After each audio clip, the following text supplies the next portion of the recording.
Good afternoon, everybody. Welcome back. Welcome to Montana and Nevada. Two more states on the Metrix map of U.S. domination. If you are in a gray state, please do let us know, and we will check you off the list. But for now, welcome back to, we're looking at closing arguments today. We're looking at the state of Wisconsin v. Chandler Halderson, murdering his parents, chopping them up, setting fire to their heads, and scattering around their body parts. So the state have put on a bulletproof, blinding case so far, and Attorney Raymond is about to sum it all up from the state's side. Then we're going to go over to the defense closing argument, which is possibly the most ineffective closing argument from a defendant that we have ever seen, not just on this channel, but in the entire world of justice. And, you know, I have to say it's not necessarily through the fault of the attorneys. If you have zero to work with, what can you do? Well, we're about to find out when we look at Attorney Vera give her closing address for Chandler's defense. After that, we're going to have another treat from Attorney William Brown, lead prosecutor for the state of Wisconsin in this trial, who, you know, he did a fantastic bulletproof opening in this case, but his rebuttal argument is possibly the most scathing. Man, it sends a chill down my spine just thinking about it.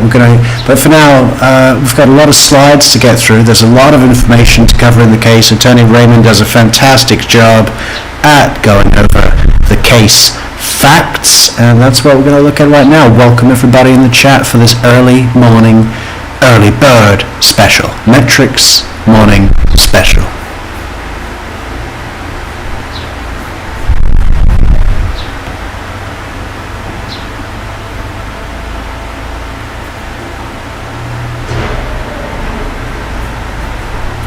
Okay, so we're really loud, are we?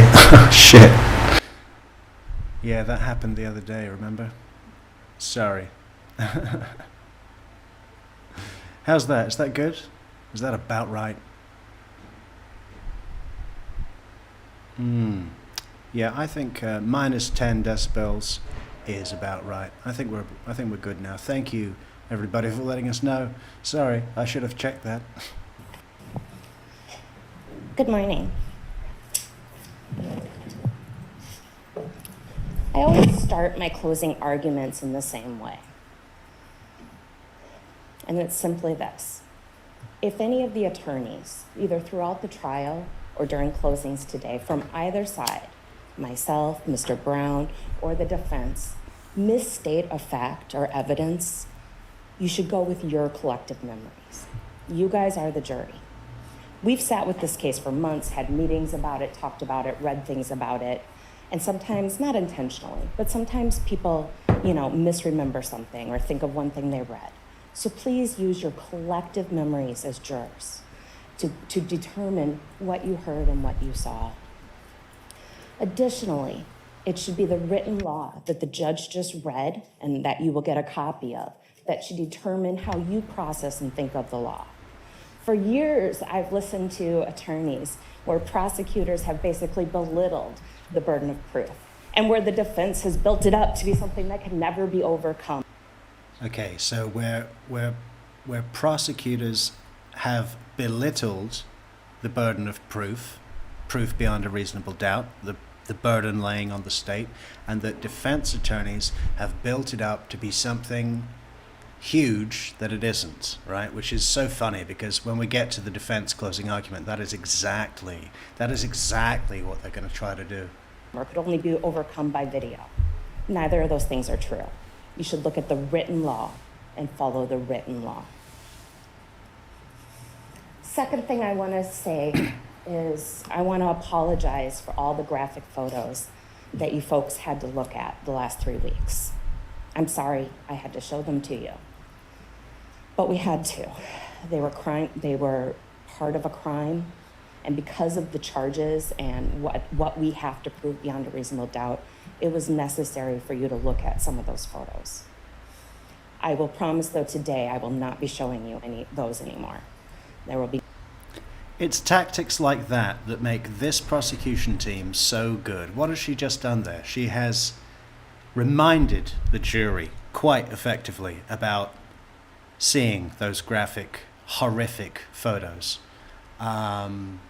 She's taken them back to how they felt when they were looking at them, right? She's reminded them of their existence. And she's also apologized and promised to do the jury a favor by not showing them the horrific things that she has just reminded them about, right? She didn't have to say that. She could have just not shown them and not mentioned them. But it was better to plant the seed in their minds. Remember how you felt when you saw that torso of a human body? But I'm going to do you a favor because I love you. I'm not going to show them to you, but I am going to remind you of them, because that's an emotional pull. None of those photos. I mean, it's very clever. It's very effective. It's subtle, and I think most people would miss that, or jump over it, or not even notice the tactic that was employed. But it's there, and they know it, and they do it by design, and it's very good. I'm very impressed. In my closing. So every case that comes in is kind of like a puzzle. Puzzle pieces. Puzzles don't fit. Pieces the puzzle don't fit. Puzzle pieces. You have to look at it, because obviously you weren't there. But, solving a case and thinking about whether or not a person is guilty or not guilty is like putting together a puzzle. And it's your job as the jury to put that puzzle together. But the question in this case, or why this case is kind of unique, is the person who... Puzzle pieces. I mean, it must be in every single law school in the land, right? Puzzle pieces. They've even put this... Did they get Dan Rashbaum as a consultant? They say, Dan, we need a way to get this across to the jury for a third grade level.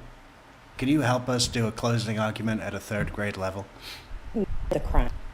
I love puzzles. I've loved them since I was young. The reason I love them is that they only work if every piece fits. Had 8 days to spread the pieces of that puzzle all over the state of Wisconsin, or at least southern Wisconsin. Now, what are the pieces of those puzzle? They're evidence. What is evidence? It's what you saw in this courtroom and what you heard in this courtroom, testimony.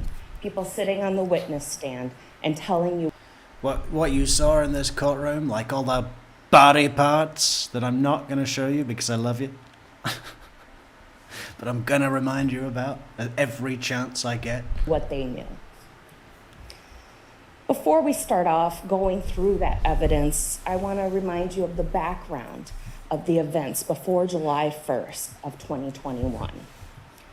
In June of 2021, Bart and Krista Halderson lived at 4595 Oak Springs Circle with their son, Chandler Halderson.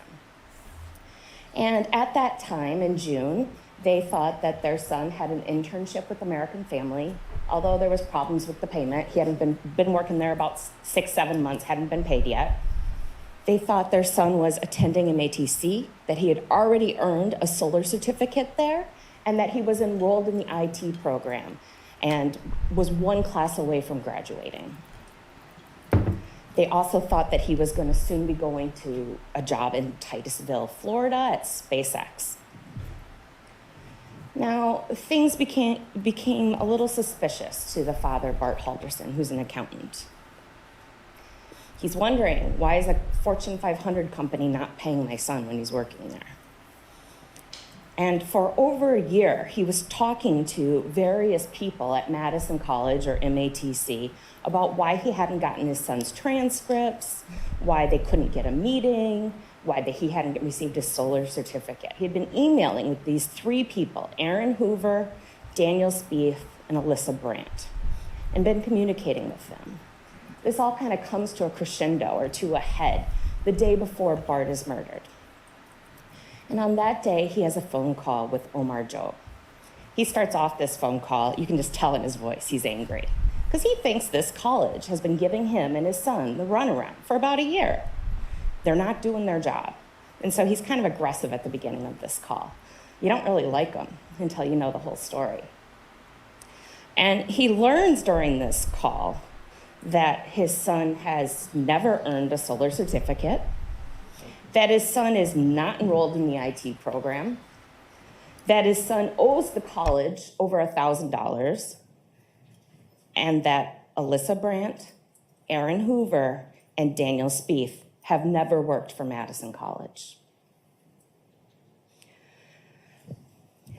We see, and that is the background that lead us into the events of July 1st, 2021. On that day is started by Chandler messaging his girlfriend. 7:26 a.m., I hardly slept. 7:27 a.m., I don't know, stuff really hasn't been going well for me lately, so I'm trying to plan for the next thing to fuck me over. We know at 7:27 a.m., his mom leaves for work. She works customer service at Zimbrick. She heads to work.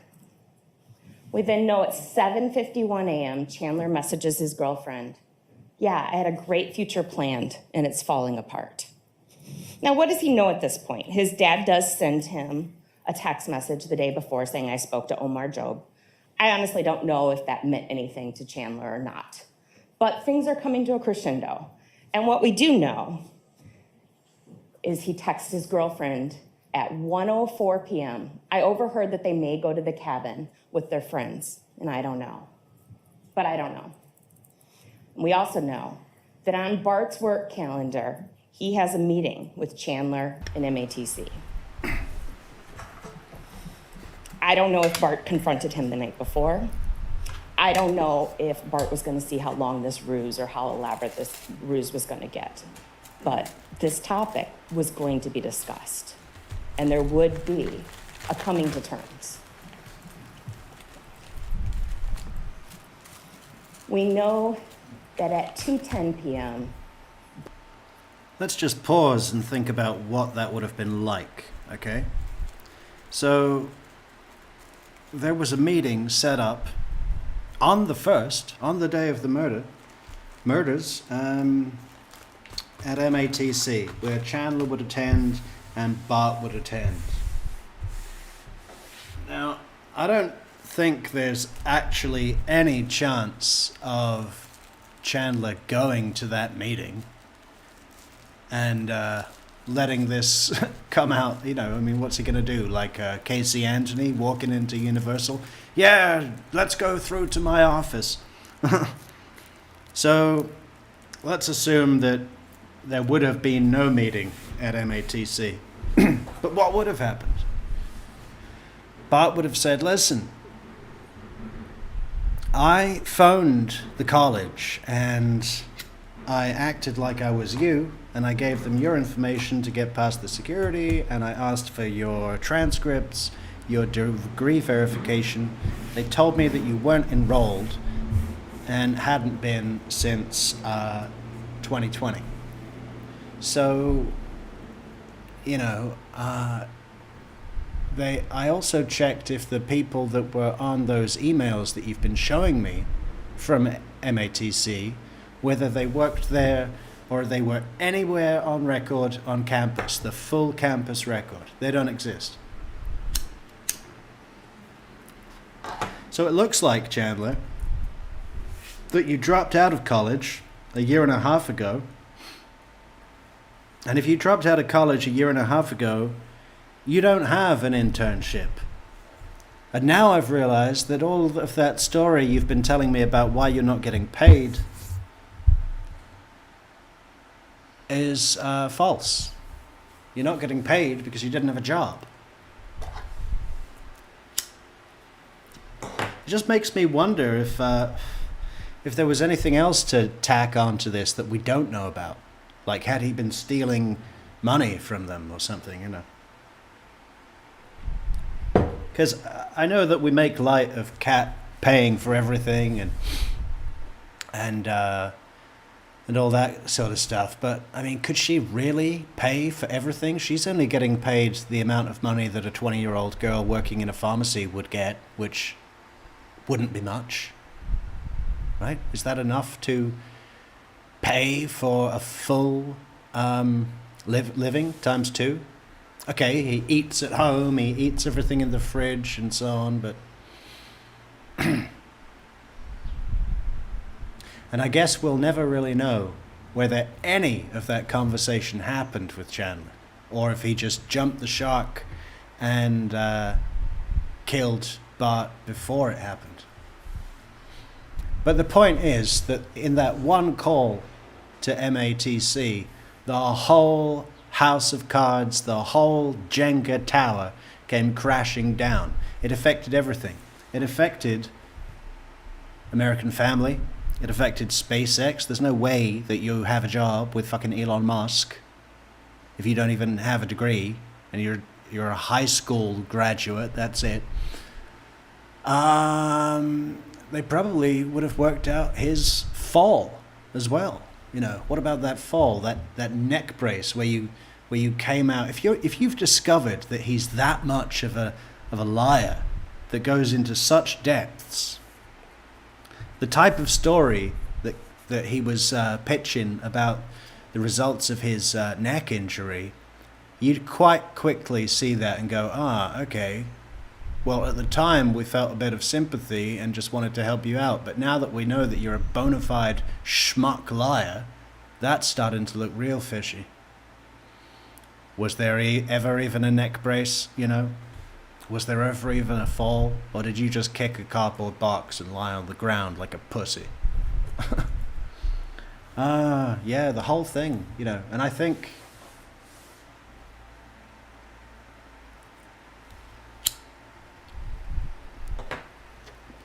Really, I've really got this question about when he first crossed over and started to think about killing them.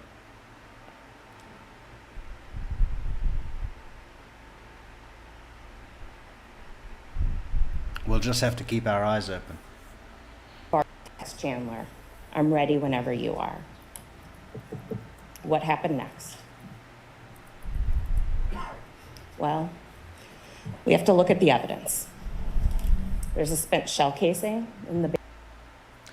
I think they did give him money for tuition because he owed the school about, I think it was $2,600.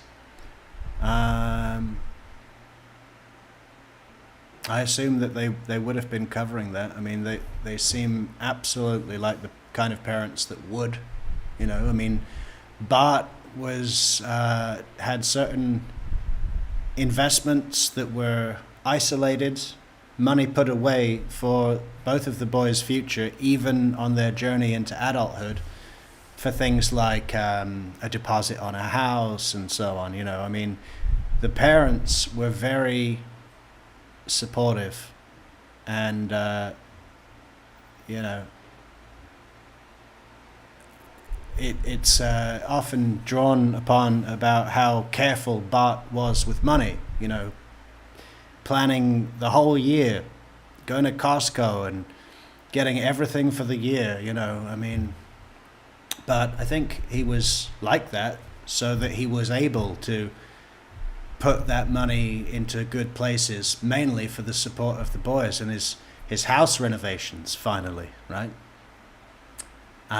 So I absolutely assume that he would have been providing the tuition fees for Chandler, and he then kept that money, right?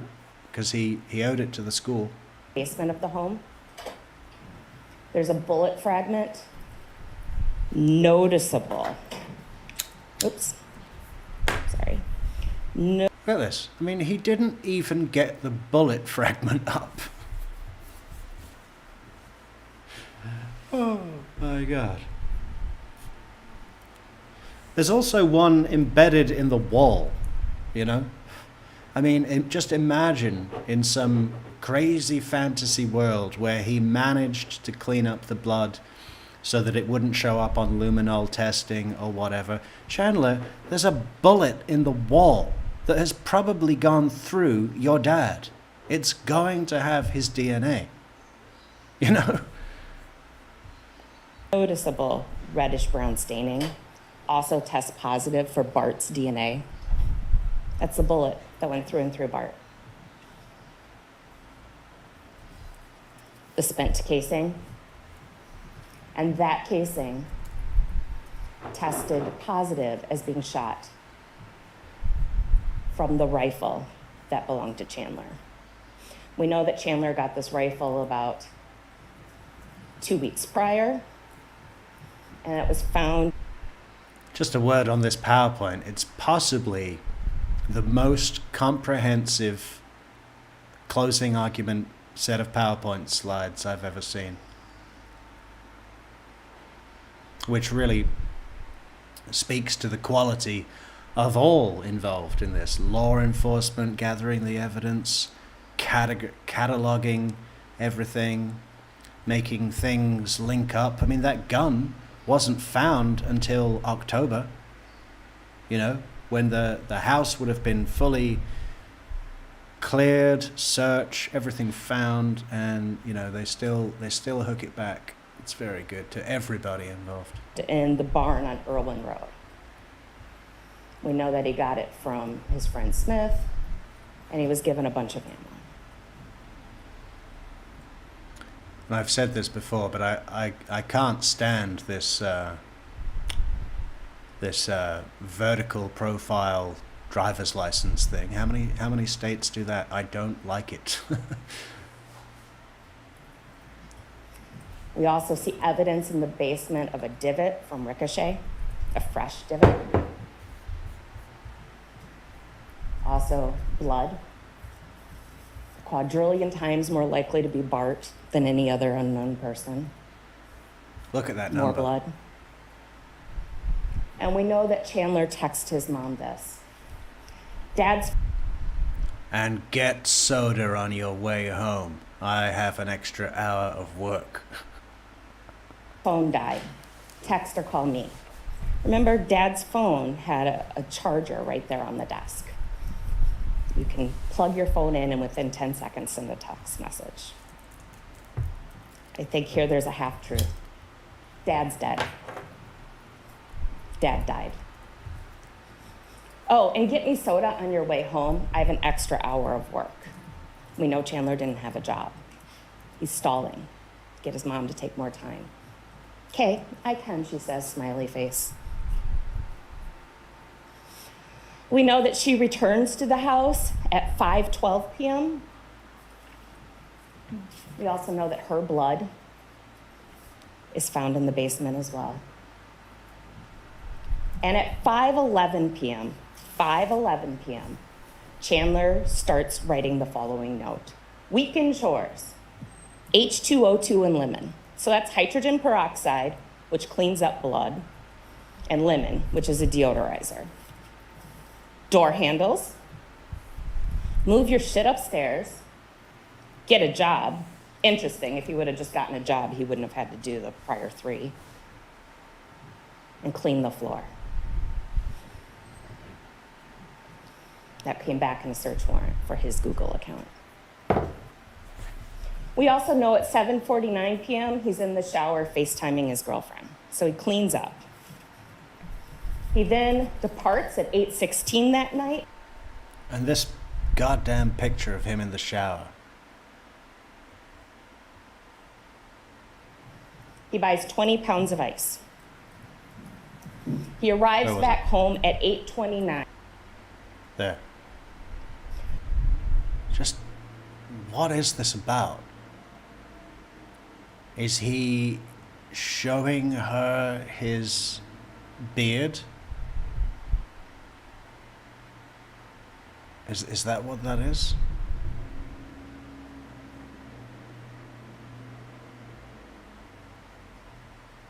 We also know at 7:49 p.m., he's in the shower FaceTiming his girlfriend. So he cleans up. He then departs at 8:16 that night for Quit Trip. We see him there at the Quit Trip.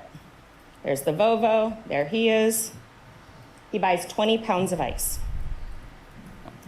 He arrives back home at 8:29 p.m.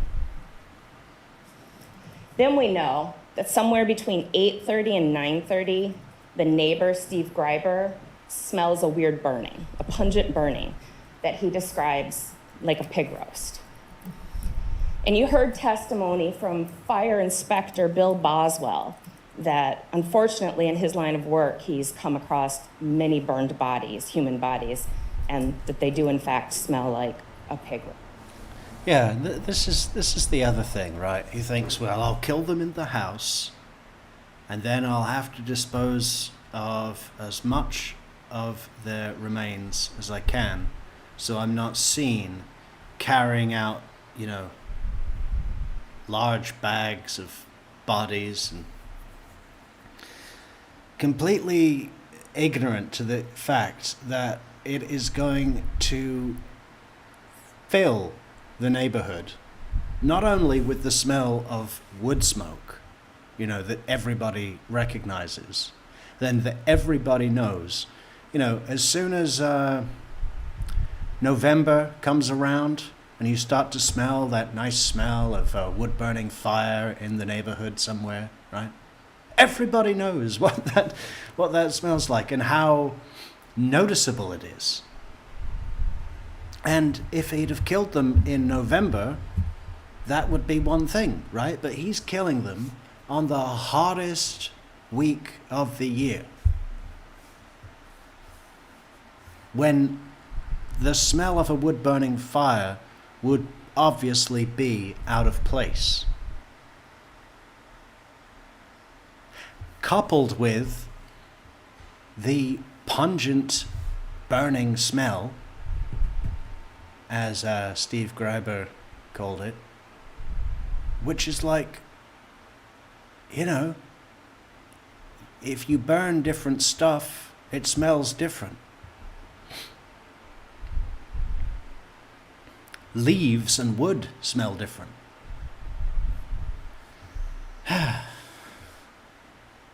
And maybe he thought it would just smell like a barbecue, like a big 4th of July weekend barbecue. But are you going to bet your life on that?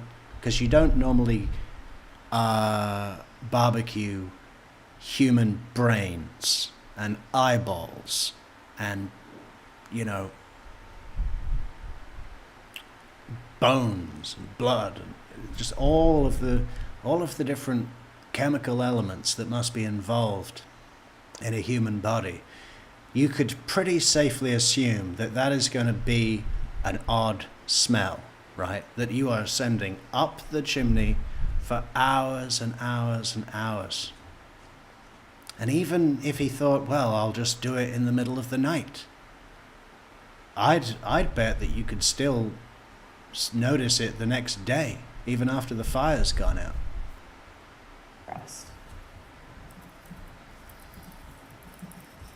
Moving on to... it's like the cleverer he tries to be,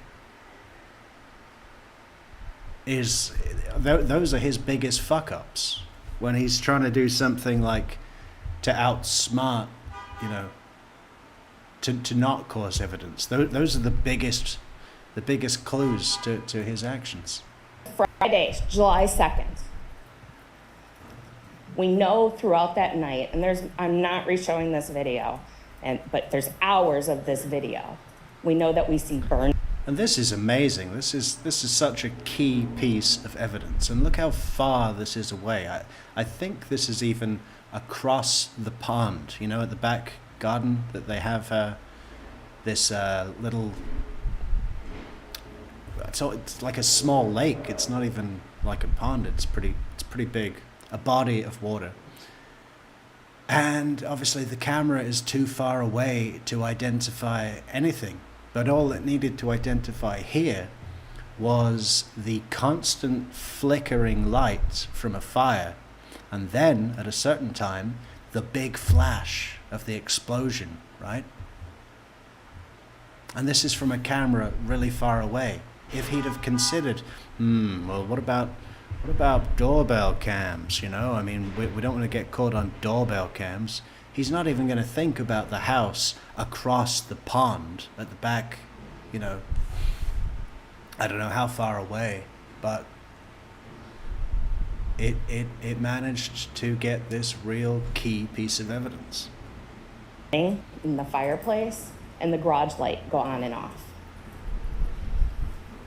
All throughout the night. There it is, almost 3 a.m. Until at one point it kind of crescendos and dies down. We also know, looking at the living room of the Halderson home, that right there by the fireplace is a measuring tape.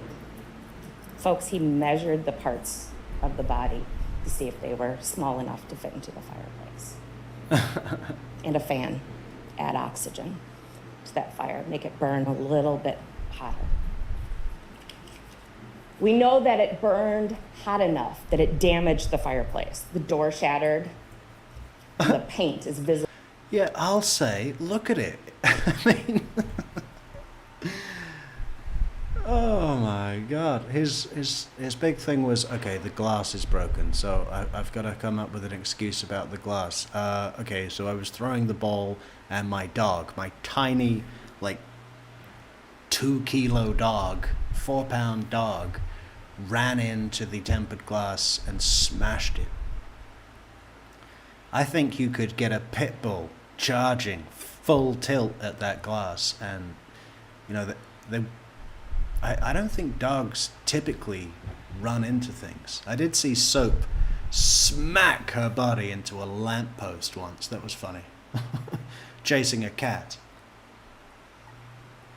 But generally they're pretty good at being spatially aware, right? Okay, so let's just imagine that the cops buy the whole thing about the dog smashing the incredibly hard glass. What about the rest of it? I mean, if that doesn't look like a fireplace that has just consumed 2 human heads, I don't know what would. You know? It could not be more obvious as, okay, we need to look into this.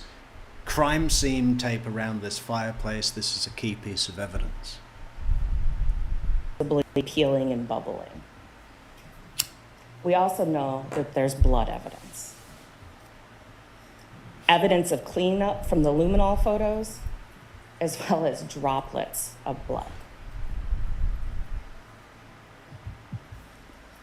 Amy says his dumbass left the measuring tape there. I know, right?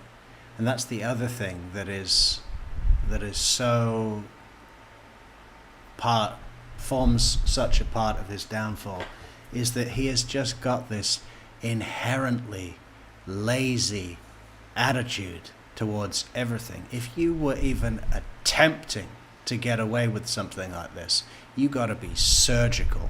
You got to be like 100% organized and disciplined in your mind, right? You need a system for absolutely everything, and you've got to take care of things job by job by job. Because if you're running down, sawing off your dad's leg, and then you're running up to put his head in the fire, and then you're going over to tape measure mom's arm, elbow to wrist, to see if it'll fit in the burn pit, if you're doing all those things at once, little bits and pieces get left, and you end up with this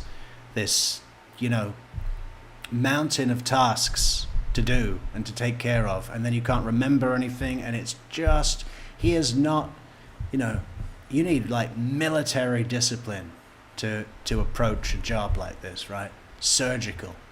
And he's just not cut out for that. After a full lifetime of being a dipshit, it was never going to be any better than what it was. Unbelievable. And this is where the effect of the amount of video game exposure that he's been through, right? I believe that he was extremely detached from reality, you know, because of, you know, what did that guy say?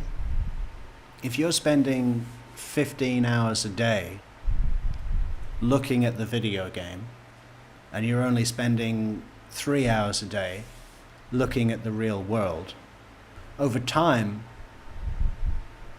your brain starts to feel like the real world is the one that you spend the most time with, right? The place where consequences don't matter. And then the nature of how he, by design, surrounded himself with people like Kat and Kat's mom, who was just so ready to buy his deceptions, to buy into his stories, and that would play along. And as we know from text messages and the history and the testimonies that he was talking to them, they weren't great lies. You know, you could say hindsight's 20/20, but when we see them all, it's very easily identifiable that he was talking a load of shit. Basic stuff, not well crafted, not well organized. But the fact that it worked, because he purposefully surrounded himself with people that it would work on, right? There's a, what do you call it? There's a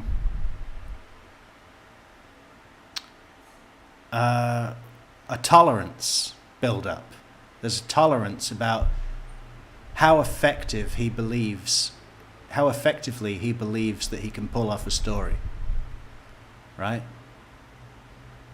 Because he's had that kind of like reward feeling. Oh, I told a lie to Kat and it worked, so I felt good. When that happens over and over again, there's a tolerance that builds up to where he now thinks that this will work anywhere. So when he goes and talks with detectives that he hasn't had the opportunity to handpick, to find a detective that's like, okay, this guy's going to buy my shit. It's just whoever's on call that day, right? It doesn't work, but he still expects it will. Which is why, when we go over his interrogation again, there's going to be so much to point out. There's going to be so much where it's like, Chandler, how could you believe that this lie would work for you? It's because of that tolerance from Kat and, you know, for all those times that his bullshit worked. He believes that it will work on detectives. That's what I mean by he's detached from reality. Totally. Know that blood test, that those stains test positive for blood, and that they test positive for Bart and Krista's DNA. There is also some DNA from Chandler. He did cut his foot. We're not disputing that. But he cut his foot in the process of dismembering and blowing and burning his parents, not from playing ball with the dogs. More blood. That's also Dad. And of course, on top of this fireplace that then is made to look all pristine with papers that date to June 23rd, not in the winter from when you would have last actually had a real fire, but from June 23rd, there's a piece of skull. And so Dr. Christina Figueroa Soto gets involved in this case. And she finds bones. She finds lots of bones. They go into this ash trap. I had never even heard of an ash trap before. Clearly, neither had Mr. Halderson. But they find a total of 230 bone fragments. She's able... 230 bone fragments. I mean, I forget how many bones are in the human body, but... That's a lot of fragments, right? And 124 of them were identified as being, you know, from certain points of the body. 53 from the cranium, 18 from the hands, 24 dental fragments, 8 vertebrae, 3 from long bones. I mean, yeah. I wonder what the hardest one to bone up would be. It's got to be like the ball joint of the hip or shoulder or knee, ankle. To say 106 of them were substantial enough that she's able to say what they were, that they were human and what parts of the body they're from. 53 from the skull or cranium, 18 from the hands, 24 teeth, 8 vertebrae, 3 long bones, either from arms or legs. There's also evidence in the garage. We have blood staining on shoes. That blood staining tests positive for both Bart and Krista and is identified as blood, not just touch DNA. More staining on the shoes, Bart. And in the shoes, they test the inside of the shoes as well to see whose shoes these belong to. They're Chandler's. They're his size. Yeah, they're Chandler's. That's another thing, you know. I mean, any murder that involves blood is almost impossible to get away with, right? You've heard of these things called microscopes, right? The blood splatter, like all he's thinking about is, oh, there's a big pool of blood on the basement floor, so I've got to get, bleach. But blood splatter goes everywhere. Microscopic, tiny little fragments of blood that you can't even see with the human eye. I mean, put a couple of plastic bags over your feet, or take care of the entire job completely naked, And that would have been a pretty good tip, actually. Take all of his clothes off and put them in a room that's got nothing to do with the murder. Then you have a shower, a long shower, and you're done. 10.5. Oh, and he's wearing them right there. Those are the shoes Hey, he wore. Jerry. In the garage, there's an axe found. And there's blood staining on this axe. It's positive for human blood on the hilt. It's positive for human blood on the head. On the head of the axe is both Bart and Krista's DNA. It's almost like he didn't manage to clean a single thing, right? There's visible blood on the axe. Yeah. What is up with that? On the hilt is both Bart and Krista's DNA. And look at those numbers. A quadrillion times more likely to be those two than an unknown person. That's 1,000 times the world's population. And on the handle, Bart and Krista's DNA as well. We know at 7:02 a.m. that morning, that's a Friday morning of a holiday weekend, okay? July 3rd, Friday morning, a 23-year-old at 7:02 a.m. gets up, drives to Fleet Farm. Again, wearing no shoes. He buys a tarp. There's that tarp, 6x8. That tarp is later found in a trash bin at the Irwin Road property out in the woods.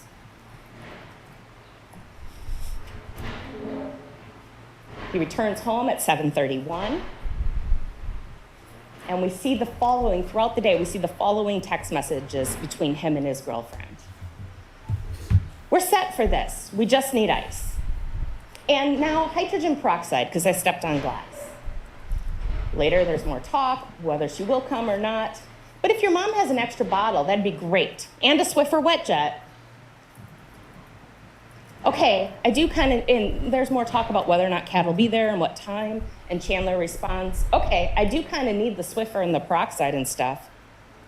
Oh, and remember ice. Didn't he just buy 20 pounds of ice less than 12 hours earlier? But he needs more ice. What does he need that? Lady, Cat testified that Chandler really likes ice in his drinks.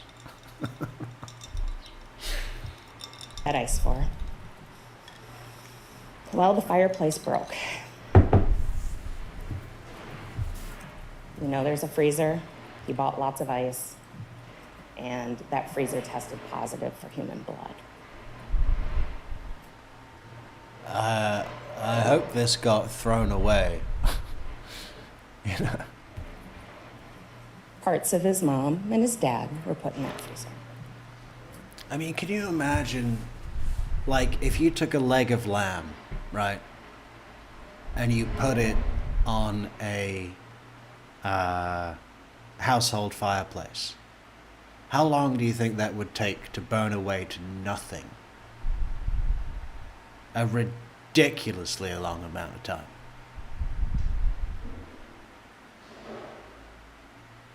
I'm actually really surprised that he managed to disintegrate the parts that he burnt down to 235 fragments or whatever it was. I mean, a whole skull and teeth. Actually, I think teeth pop, don't they? If you like popcorn, they just pop if they get to a certain temperature. But it seems like a lot. I mean, how many hours total?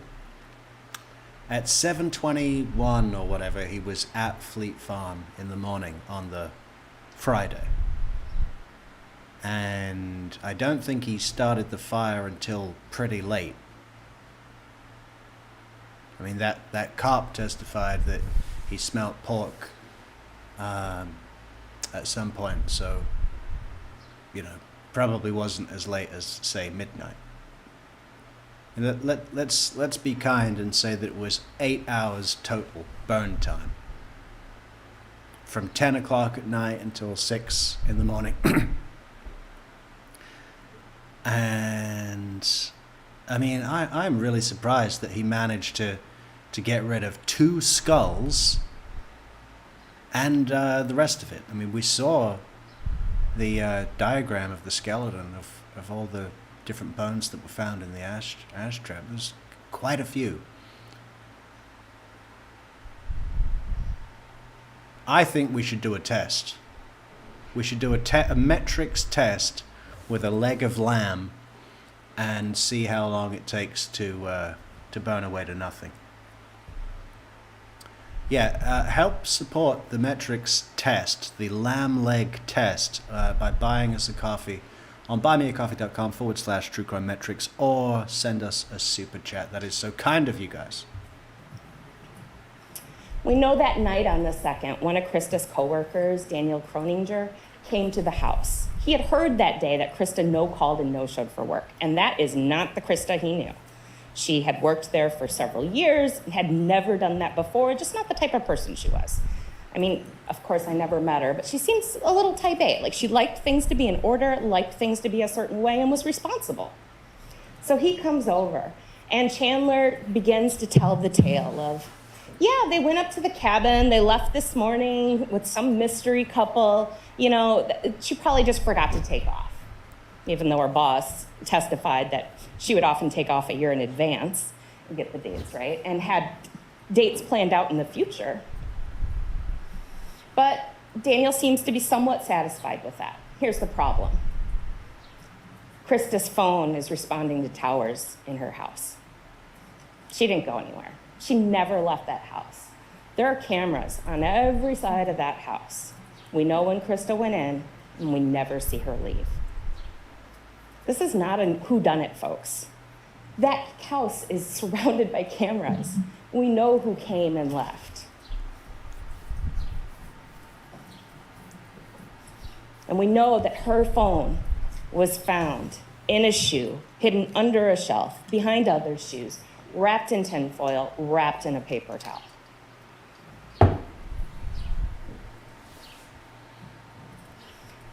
Dan leaves about 10 minutes later after talking with Chandler. And Kat arrives and spends the night. And they spend the night on this couch fort. You probably thought, why are they putting in evidence about that? Who cares where they slept? This is why it's important. A normal bed, a queen size, is about 5 feet wide.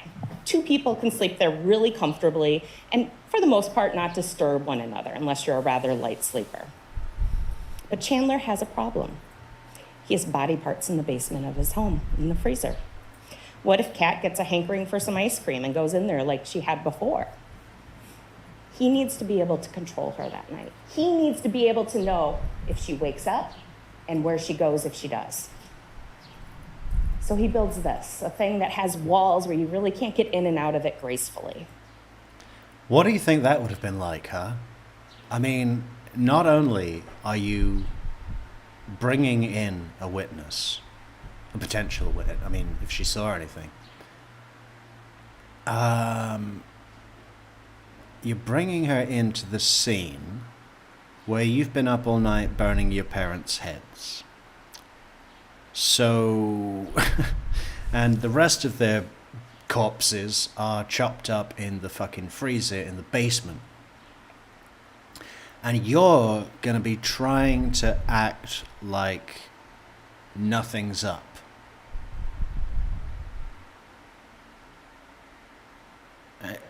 Why would anyone do that? You know, surely it would have been better to go to her house. Or maybe he thought if he did that, then Mitch might stop by and, you know, go into the freezer or something. He's got to guard the scene. But he must have been keeping a serious eye on her. Cooking burgers on the green egg, watching New Girl, you know. Even shagging. I mean, what the fuck? Even shagging. Totally out of this world. It's his way to know where she's at. I'm not sure if his girlfriend realizes how lucky she actually is. Yeah, I mean, he probably would have killed July her. 3rd. He must have been prepared, right? And then what would he say? That Kat went up to the cabin with the mystery couple and mom and dad. Yeah. Yeah. That she's probably in the casino with the Haldersons. 2021. Kat leaves at 6:55 a.m. She has a job. And we know at 7:47 a.m., Chandler is once again up and leaving the house, headed for Roxbury. How do we know that he's headed for Roxbury? His Snapchat shows him there. Kat kind of keeps track of Chandler's location, and they snap each other all the time. She finds him there. His phone also puts him there.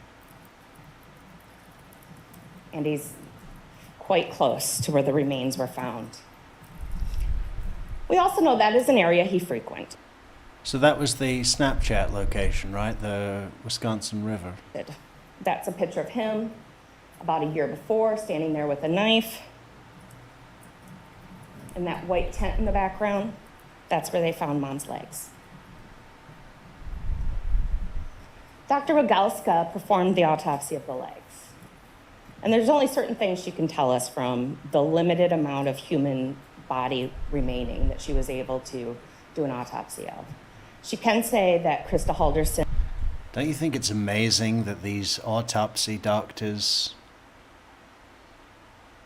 you know, what they must go through, that they just have this ability to flick a switch. I mean, they must do, where they just, it's just an object, right? They put aside all of the well, what would you even call it? Hey, thanks so much, Colleen, for the 5 coffees on buymeacoffee.com/True Crime Metrix. Very kind of you, Colleen. Yeah, these autopsy doctors. It just becomes an item. And it's bad enough when it's a full body, but when it's a leg that's been infested with maggots and, just all of what that object, that item would represent. They just have this ability to turn all that off. And I don't hear about any autopsy doctors that suddenly have a change of heart and say, you know what, I can't do this anymore. It must be part of their training, how to flick that switch. And was dismembered post-mortem, so after death. She also, looking at a totality of the circumstances, puts the cause of death as homicidal violence.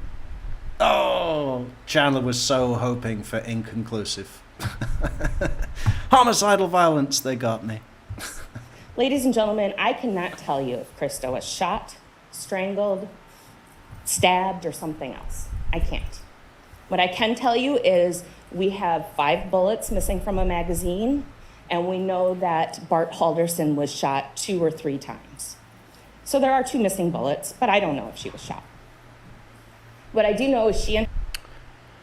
Well, I would say that that's the most likely conclusion, that she was also shot. It's certainly the quickest way. I mean, why would he strangle her? There's already blood everywhere, so it's not like a clean way of murdering is gonna, do him any favors there. It must have been shot. We just don't have the rest of her body to see where the bullets went in. Entered the house, and it was only Bart and Chandler there. No one else. She died of homicidal violence. Manner of death, homicide. And those are legal documents that the ME has to put these determinations on. We know that Chandler arrives back home at 9:31 a.m. Later that day, he goes to Dulce's house, and he returns at 3:07 p.m. And that night, though, we know he leaves his house at 10:08 p.m. And we know he goes up to Portage along the Wisconsin River. From his house to Portage and back. He's up in the Portage. So this is now Saturday, so this is when he was at the house alone, right? Yeah, must be. So burnt them on Thursday, cat's around on Friday, so there's not much that he can get done there, apart from the Swiffer wet jet and all that.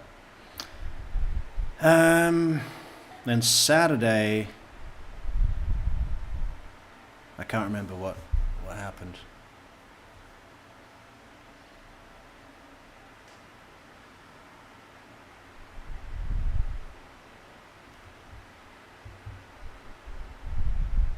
Because he even tried for her not to stay on the Friday, right? He was like, yeah, you can come round for dinner and then leave, and then come back in the morning and stay till Sunday. So that must have been the Friday. So I imagine she just stayed over Friday, twisted his arm, and then she cleared out on the Saturday, and he had the night to himself. Area from at least 10:37 p.m. to 11:03 p.m.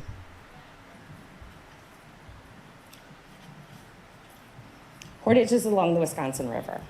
We tried to search that area. The Wisconsin River has a very strong current. People drown there every year, and we never find their bodies, and their bodies are whole. They attempted a dive. It was unsafe. We didn't find any evidence there. But I think in the totality of the circumstances, that wasn't a nighttime trip to go. I wonder where that goes eventually. I think it goes into the Mississippi, Let's check. We know he returns at 11:30 p.m. And then we go on to July 4th. July 4th is actually the day that is the most eerie to me, because it's like Chandler Halderson pushed pause on his crime and just lived a normal life for a day. On July 4th, he spends the day with his girlfriend and his girlfriend's family. He goes to the farm, uses the pool, eats dinner, they have some sort of barbecue, and he asks permission to return the next day and use the pool.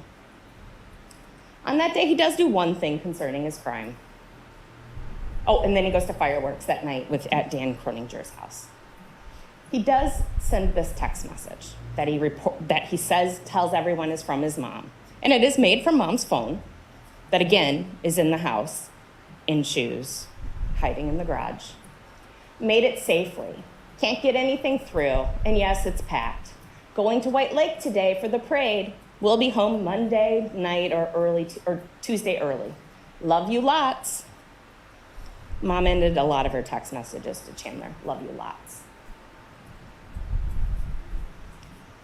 Couple problems with the text message. First, the parade was on Saturday, not Sunday. Second, the phone never.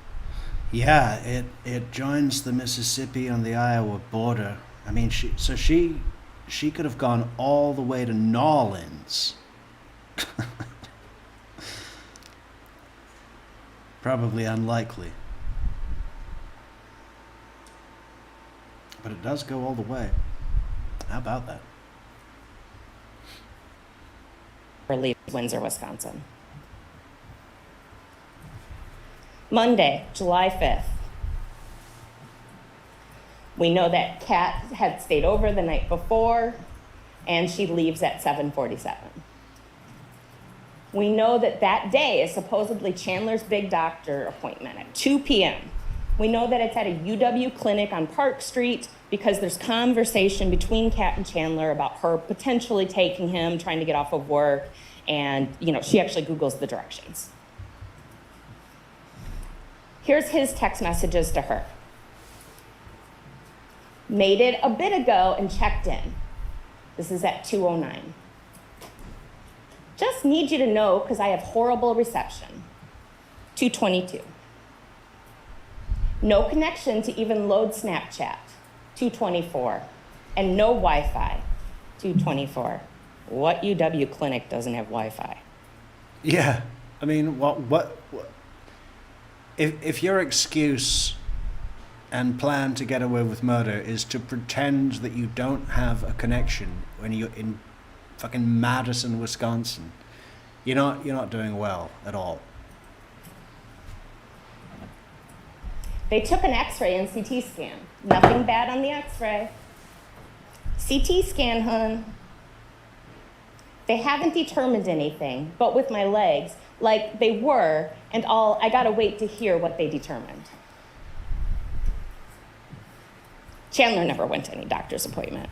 He's at home, sending these text messages to his girlfriend, keeping up his ruse. Nowhere close to Madison, certainly not on Park Street. He does leave the house, though, that day. At 4:30 p.m., he goes to the farm. We know about that. He leaves a voicemail for Cress, and then him and Cress end up having an interaction, and there's this whole conversation about using the pool. We also hear from both Cress and Dulce that they went by the pool, and there was no Chandler. So they take their little lawnmower. What did Dulce say? Granny's on a lawnmower. And they ride to where his car is. And the back is up, the trunk door, the hatch. And no Chandler. It's by the wood line. They see Chandler at some point kind of exit from the wood line.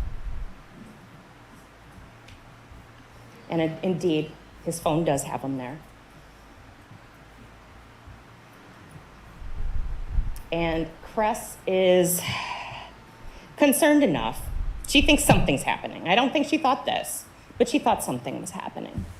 So she asks the deputies to come take a look out in the woods there.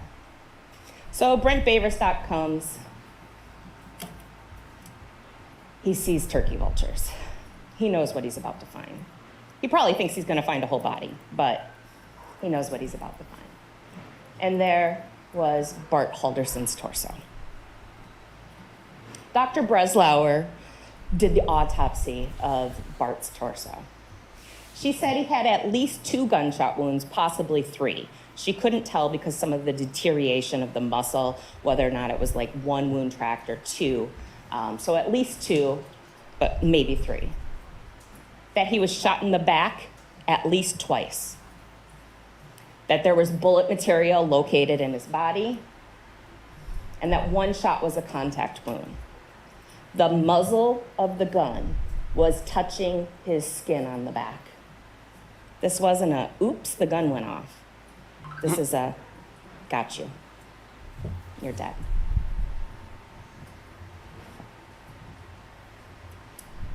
Cause of death, gunshot wounds. Manner of death, homicide. Can't shoot yourself in the back. So deputies begin to search this property. It's a vast property, maybe about 45 acres. A lot of it's prairie, a lot of it's woods. But they find this oil drum that has this weird cutout. And so they look in there and they find tools. And those tools then are tested by the Wisconsin State Crime Lab. The all-way handsaw has human blood identified as Bart and Krista. The broken saw blade has blood. It's Bart's. The scissors has blood, Bart and Krista's. And again, look at those numbers.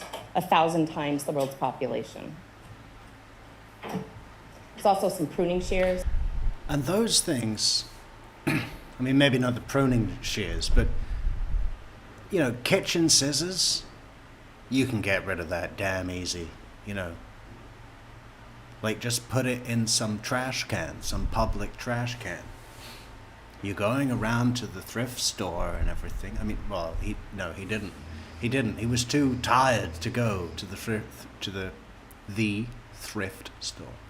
But surely, you know, you can get rid of kitchen scissors. Just throw them out of the car window while you're driving up to Roxbury. Again, tested positive for human blood, Bart and Krista.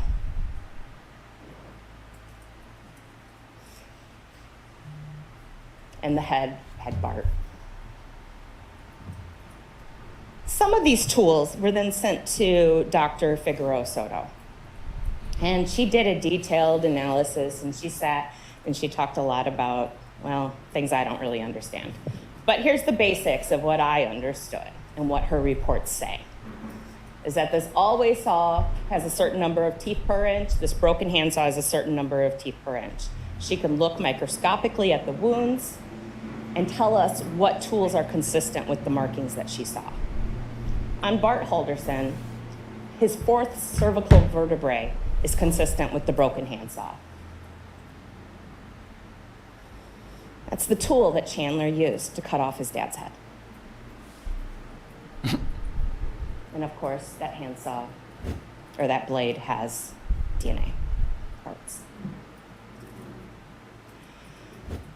Tools used to dismember Bart Halderson: the right humerus, consistent with that all-way super saw, right femur, consistent with the all-way super saw, and left femur, consistent with the all-way super saw.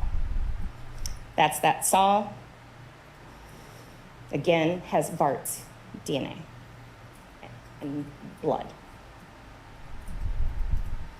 Analyst McMahon from the Wisconsin State Crime Lab also looked at some of these items found on the Earlwyn Road farm. She looked at that saw blade, and she compared it to the saw handle found in the garage of the Halderson home. I mean, can you imagine doing that to any human being or an animal? Or, you know, just anything. I mean, but your own father. And just seeing what the tissue of his neck muscles would look like as they're being torn apart by this jagged, serrated saw blade. And, you know, I mean,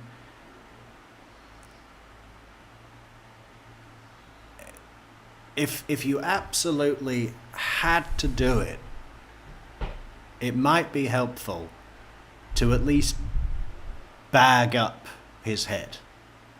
You know, so you don't have to look at this, you know, captured, frozen expression of the moment of death while you're sawing. But I bet he didn't. And then to watch them burn up. I mean, what an image. What an image. And to turn all black. And then, you know, the flesh starts to burn off, so you can see, like, the sockets in the eye sockets in the skull, and the different shapes it would have taken on as they deteriorate and cremate and burn up. So this guy, while he's spending the next 60 years minimum in jail, in prison until he dies, what a bunch of images he has. Do you think he's not going to dream about that? I'd say, of course, he's going to dream about that. You know? There's no way. He might be cold enough to not give a fuck. But there's no way that just the physical act and the physical, you know, image of what he must have seen during this process, that's got to stay with you. And she did what she does. She took some measurements, puts things precisely, and found that they were a match, that those items fit. She put together two puzzle pieces. An item from Irwin Road matched an item in the garage of the Halderson home.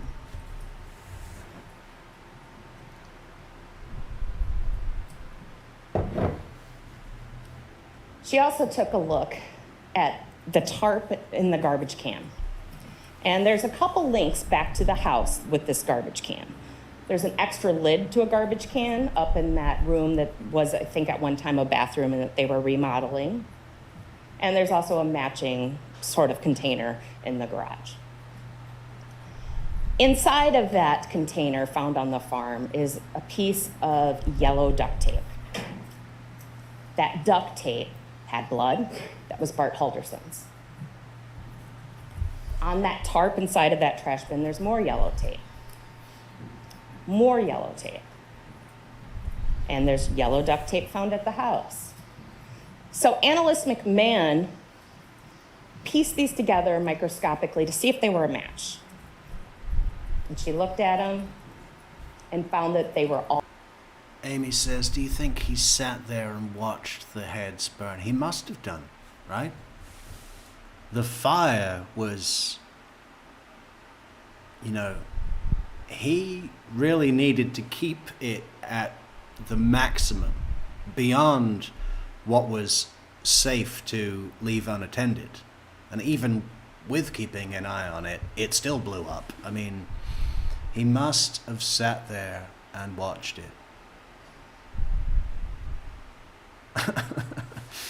Yeah, and poked it.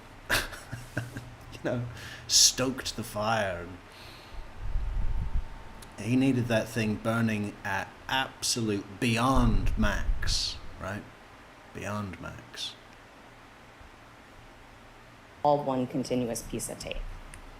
That's the tape he wrapped around the tarp to seal up his dad's torso.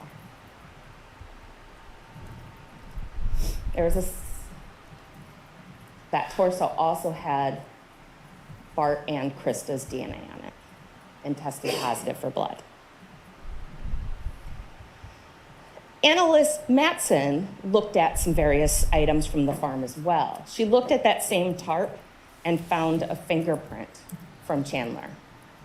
Now remember, that tarp we have Chandler buying at Fleet Farm. It would have been bought and packaged with no fingerprints on it. Here we find it covered in blood with his fingerprint. She also looked at that tarp that was in that bin and looked at it for footwear impression analysis. Could she see some prints on it, and can we match those up to some shoes? Maybe that'll help us figure out who that is, who was on that tarp. She's able to match it up to Brooks 5 launch shoes, a pair of Brooks 5 launch. Why do I hate all of his shoes? Shoes in a size 10.5 were found in the Halderson garage. Again, those are the same ones that have blood on them and that Chandler's wearing in that video.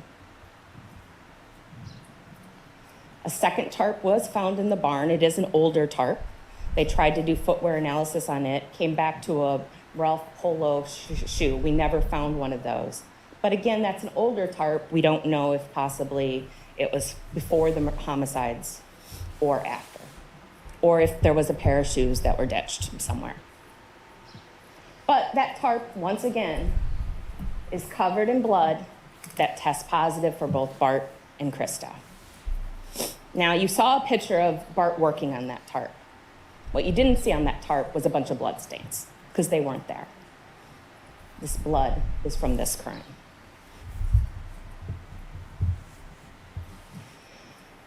Chandler gets home from the farm at 8:54 in the evening, after going to the farm and later having dinner with Kat. But that night, he's not done. Early in the morning of the 6th, we see the fireplace burning more. No, Deb H. The burning took place on the night of the 1st until the morning of the 2nd, and Kat came on the evening of the 2nd. Not as great as before, but some burning. We also see that garage light go on and off, on and off. I think it's a total of 7 times, Deputy Wilk. And that's throughout the night. And we know at 4:30 that morning, Chandler leaves and goes into Madison. We know he goes into Madison from his phone records. We don't know what he did there, but we do know it was a trip that started out in the dark. We know he didn't have a job. And we know Madison's surrounded by lakes. Use your common sense. Wednesday, July 7th.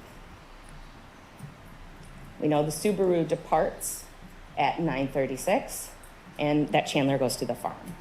We know he goes to the farm from both his phone records, but also from this text exchange with Kat. Kat texts Chandler asking where he's going, and he replies, farm, but no one here, so leaving. Yeah, farm, but no one here, so leaving. So, with the farm, on July 4th, on the Sunday when everybody was there and they had the barbecue and the swimming and all of that for the 4th of July, Chandler asked Cress for her number, her personal number. And the next day, he called her. And so he asked her for her personal number, and she gave him her cell phone number and her landline, and indicated to him that she doesn't always pick up her cell phone. Then the next day, Chandler leaves a message saying, I just had some terrible news from my doctor, and I was wondering if I could come up and maybe take a couple of laps at the pool, and blah, blah, blah, blah, blah. I bet he called the cell phone, hoping that she wouldn't pick up, as she said that she doesn't sometimes, and didn't call the landline. Then drove round, hoping that she was not there. But if she was there, he could say, well, I tried to call you, but you didn't pick up, so I just came to see if you're here. But he hoped that she wouldn't be, so that he could get rid of the body parts without anyone knowing he was there. But now he's telling Kat that he was there.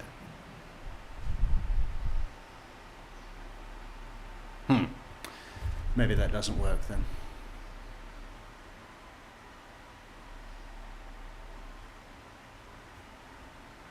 "10:14 a.m. Well, hang on. This is... He didn't have his fake doctor's appointment until 2. And he visited the farm after that. Right? All that's documented with the text messages where he's saying CT scan, hun, no signal, can't even load Snapchat. That's all timestamped after this text. Then there's the call to Cress that's timestamped after this text. So Chandler would have Kat believe that he went to the farm pretty early. It's early to show up at someone's farm the day after you were just there, right? The day after 4th of July, you're going to show up at someone's house at 10 a.m., 10 in the morning. Strange. But, I mean, they have made a couple of errors in these slides, unfortunately. So I guess it's not a checked fact until we see official records. We also know that out in the farm was found a Target bag that had been at Chandler's house. How do we know that? Because it has... Look at this. You could not have more evidence. Look at this. He's got the order number. So Target would have that barcode. You could go to Target with that and say, hey, we're the cops. Tell us everything you know about this barcode. And they'll say, well, it was picked up at this date, at this time, by this person. And he leaves. He doesn't even put this in the trash. It's just on the ground. Covered in, full of bloody rags. I mean, amazing. What a guy. What a guy. Kat's name on it from the pickup order of the stuff she brought over to Chandler's house, she testified about. That bag is full of bloody rags. We heard from Cress, those aren't from her house, and Catherine, that those aren't her rags. Chandler took a bag. And it's a see-through bag. Do you not think it would be better to maybe put it in a bag where you couldn't see the contents of the bag if the contents is a load of bloody rags that look like bloody rags? I mean, honest question, have we ever seen a worse attempt to get away with, such a horrific pair of murders? I don't think that there's ever been a worse attempt. And with such an amount of effort to go to. He could have just walked out of the house and stayed gone, or, got that Greyhound down to Florida. It would have probably taken more time for him to be caught than going to all of this effort.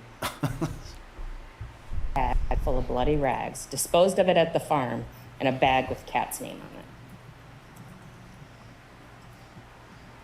And those tested positive for blood, but were not suitable for DNA testing.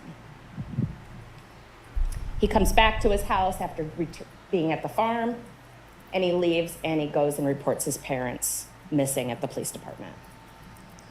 So he reports his parents missing. Later that evening, he has a couple visitors. There's close family friends, the Hilgendorfs, and there's 2 girls that are about the same age as the Halderson brothers, and they go over to try to comfort Chandler, because that's what Krista... Yeah, they go over to try and comfort Chandler and make him a meal, and they are instantly freaked out, and to the point where they want to leave because they don't feel safe.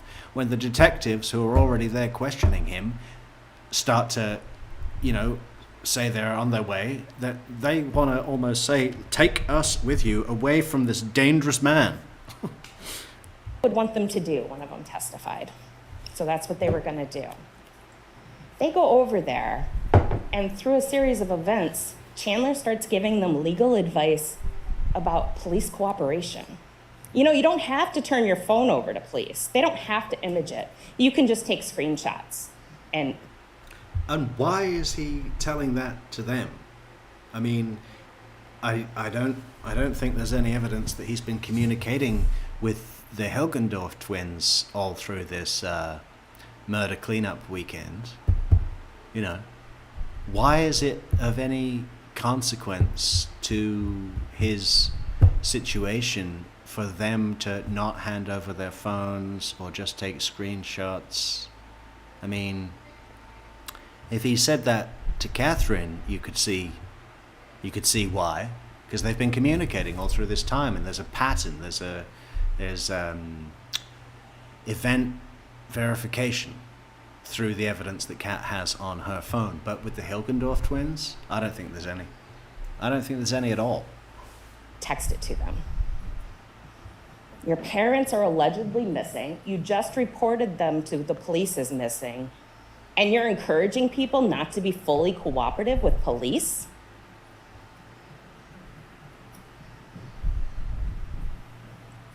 He then later has pizza that night with Mary Sesto and tells Mary Sesto, she starts saying, well, can't they just ping your parents' phones? Wouldn't that work?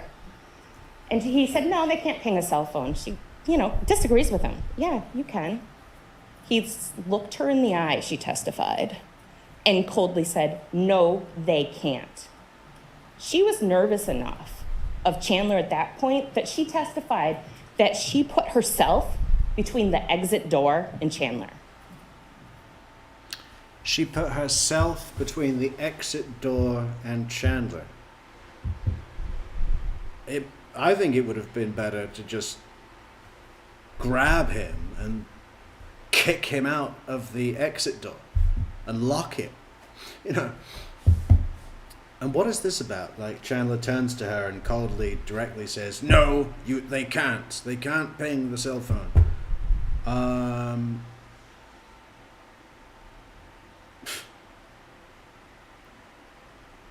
I think he's starting to get annoyed with how quickly all of this is starting to unravel, right? Because everyone he speaks to, Mrs. Schuster, her thing was, I'm sure they'll be able to check their phone records. And Chandler was like, they can't check phone records unless there's a dead body, which is bullshit, and everyone knows that. And Mrs. Schuster's like, yeah, I'm sure they'll be able to subpoena the records, and they'll probably be able to get into your dad's computer. And he's like, no, they'll never be able to hack their way into my dad's computer. And it's like, of course they will. I mean, it's just a normal computer. So when people start to suggest things to him, when members of the public start to suggest things to him like, can't they ping their cell phone? He's pissed off because what that person is doing is showing Chandler how easy it's going to be for him to be caught, right? So he reacts with this tension, like this frustrated, go fuck yourself attitude of like, no, they can't check because he wants to believe that, right? He's so funny. At that point, she knew something had happened. She just didn't have the evidence to back it up yet. It's just her gut feeling. On July 8th. Yeah, everybody he speaks to is, apart from Kat and Dulce, is like, yeah, he's done something. He's definitely done something. I mean, what was the retired cop? I mean, he actually did a secret recording of his conversation with Chandler. You know, just cell phone in the pocket, voice recorder, get it on record. You know, every neighbor that he spoke to was like, okay, that weird kid across the road has done something to mom and dad. You know, Dan from work was like getting really like tired of Chandler's excuses. He was like, oh, they're late. Can you organize for Krista to have an extra day off work? He's getting frustrated. You can tell from the tone of his texts. He's like all, what does he say? Krista's going to lose her job if she doesn't get back to the boss. Yeah. Chandler goes around the neighborhood. And then eventually, of course, he, you know, there was a text, I forget what he says, but Dan might as well have texted, okay, I'm done with talking to you about this, Chandler. Can I get an adult that we can start, you know, sorting this out? I'm going to go directly to the Hilgendorfs. And questions neighbors concerning video footage. In all fairness, his uncle did recommend that he do this, but his uncle also said it's to preserve that evidence. If you watch those videos and listen to that audio, when people and his neighbors say, yeah, well, I turned it over to the police yesterday, he doesn't say, okay, thank you. He starts asking him questions. Does your camera pick up the road? Does it pick up my house? Does it pick up my driveway? He's not trying to help the investigation. He's trying to figure out, are the police on to me yet? He gives media interviews to 3 different stations. And as more and more squad cars arrive, he starts calling the police, asking, you know, hey, what's up? Also that day, on July 8th, he does some Google searches. The timing of these searches is incredibly important, folks. Those searches happened at 9:44 and 9:45 a.m. Torso is not found until 3 p.m. Krista's legs are not found until a week later. And what is he Googling? Body found, Wisconsin. Women's body found, Wisconsin. Wisconsin dismembered body found. Dead body found, Wisconsin. I think it's interesting what he wasn't Googling. Jane Doe, John Doe in hospital in Wisconsin. Car crashes in northern Wisconsin. Crimes in White Lake, Wisconsin. Drownings on Sawyer Lake, where their cabin is. Or organizations that maybe can help start a manhunt. This is an interesting slide.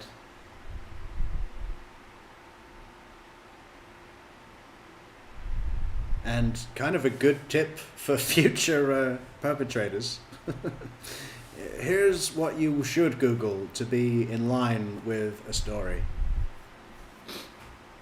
It's also worth noting, he had 2 vehicles available, never even went looking for his parents. There's a reason. He knew where they were. He put them there.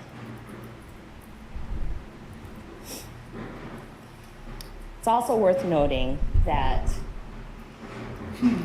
the analyst yesterday, Courtney Ripp, testified that she didn't have any Google searches before July 8th to even look at. So that either means that Chandler never Googled anything for the entire time period of those search warrants, or he cleared his history every day. On this day he was arrested. He didn't have a chance to clear his history. Is it really that simple to avoid the cops being able to get your history? You just delete your history? Because we hear all the time that, you know, you can't delete stuff off a digital device and it's always there, and the FBI can pull stuff that's been deleted for years. And is that just a load of shit? You just have to delete your history? Well, that's pretty easy. So he's taken down to the station where he gives about an hour and a half, 2-hour interview, where he gives this same lie of this mystery couple of, taking lots of alcohol to the cabin, taking a large amount of cash, because, accountants love to keep large amounts of cash around.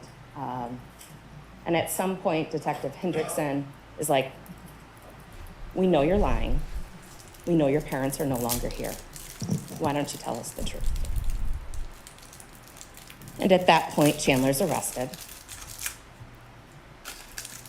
So that's the evidence, folks. That's the pieces of the puzzle in this case. Puzzle pieces. It's not a whodunit. Cameras all around. We know that Bart and Krista went into that home and never came out, at least as whole people. That their bodies were found dismembered, discarded, and hidden throughout the southern half of Wisconsin. That's what the evidence shows. We have experts from DNA, fracture matching, trace, footwear, fire inspector. We have bones in the ash trap. Chandler Halderson. She almost gets a little bit bored of reading out the evidence. It's like, okay, we're halfway through the list, but that should be enough. And killed his parents. But I think it's very important to point out that Bart and Krista Halderson are not a puzzle. It's a good metaphor. It's a helpful metaphor, perhaps, to look at evidence. But they are two people that were very much alive on June 30th of 2021. They are two people that deserve to be treated with dignity and respect. They were somebody's spouse. It's a bit late for that, you know. Yeah, it's a bit late for that. Somebody's parents, somebody's brother, somebody's sister. They were loved by their neighbors, they had close friends, they had jobs. They were normal folks just trying to live a normal life. They don't even get to be buried next to each other. Ladies and gentlemen of the jury, I'm asking that you give justice to Krista and Bart Halderson, and that you treat them. What do you think that would feel like? We've already discussed sawing off your dad's head and burning it and watching it, you know, crumble into dust.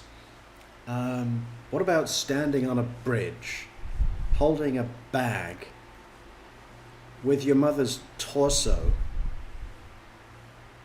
you know, presumably right before you let it go into the river below,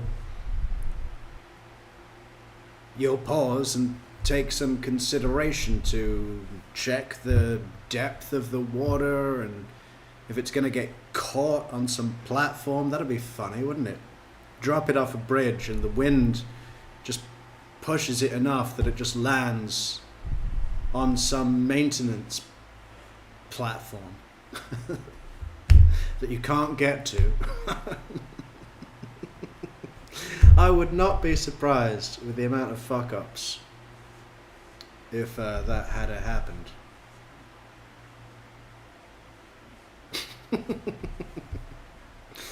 But yeah, just, you know, just let it go into the river and watch it float away.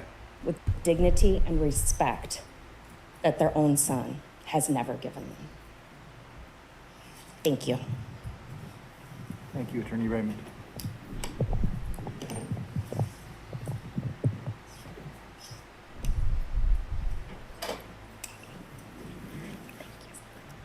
Does anybody need a break? Or can Good job, Attorney Raymond. Okay, we're going on to the defense closing, which is just one of the weakest arguments I've ever seen given in a courtroom. I really can't think of one that is worse, but you know, it's not necessarily because she's a bad lawyer, although I'm not very keen overall on her delivery and you know, that sort of stuff.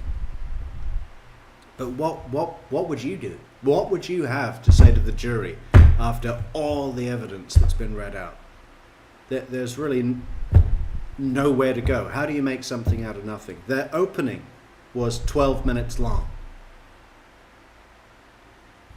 The closing is going to be a little longer, but it borders on inappropriate at times. Can we go forward? Actually, Judge, I'm going to ask for a 10-minute break. Okay. Thank you. I could use a moment too. Ladies and gentlemen, we will break, mid-morning break actually, and we'll come back. The judge is going to be sobbing for the next 10 minutes in chambers, composing himself. For the defense closing and further instructions and perhaps rebuttal arguments. So, Randy? All rise for the jury.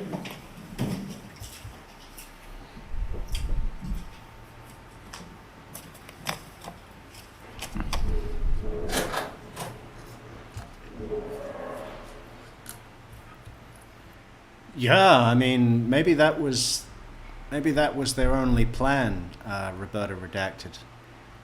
Chazzel's defense almost bordered on inadequate counsel. Maybe that really was their plan, to just give him enough, hopefully enough leeway that he would be able to get somewhere with later claiming on appeal ineffective assistance of counsel. Because despite them not really having anything to work with, they did not call a single witness. They barely objected. They barely cross-examined. No, thank you. They said that 100 times. I mean,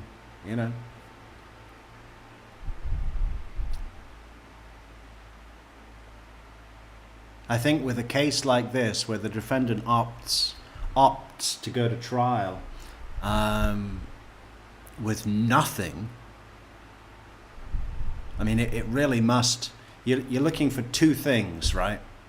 If the state has a surefire thing against you, you're looking to either get some freak on the jury that votes not guilty for the fuck of it, which is like 1,000,000 to 1 or more, or you're hoping just to get enough elbow room for an appeal later. If you've got nothing. I mean, I see why people do that. There's always that one chance. If you just don't go to trial and say it was me, there's no chance. Take the chance. Gotta do it.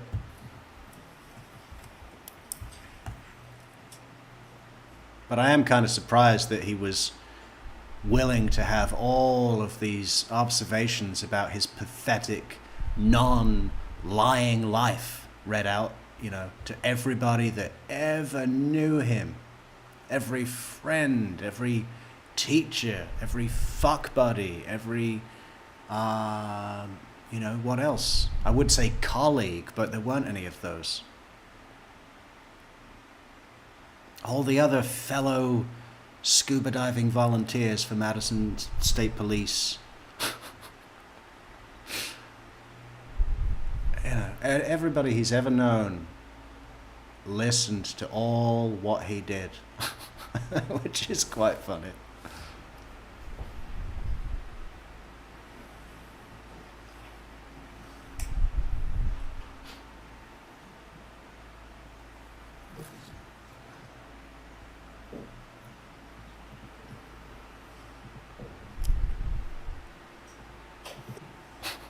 Thank you. Please be seated.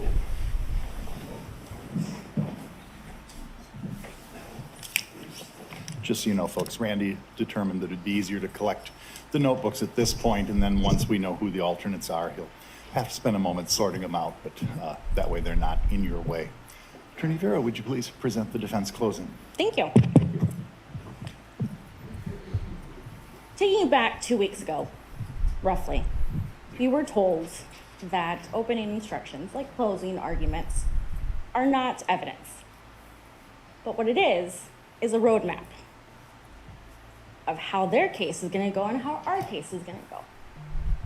So you have an idea, as you're hearing all this evidence, how this case is going to go from both sides.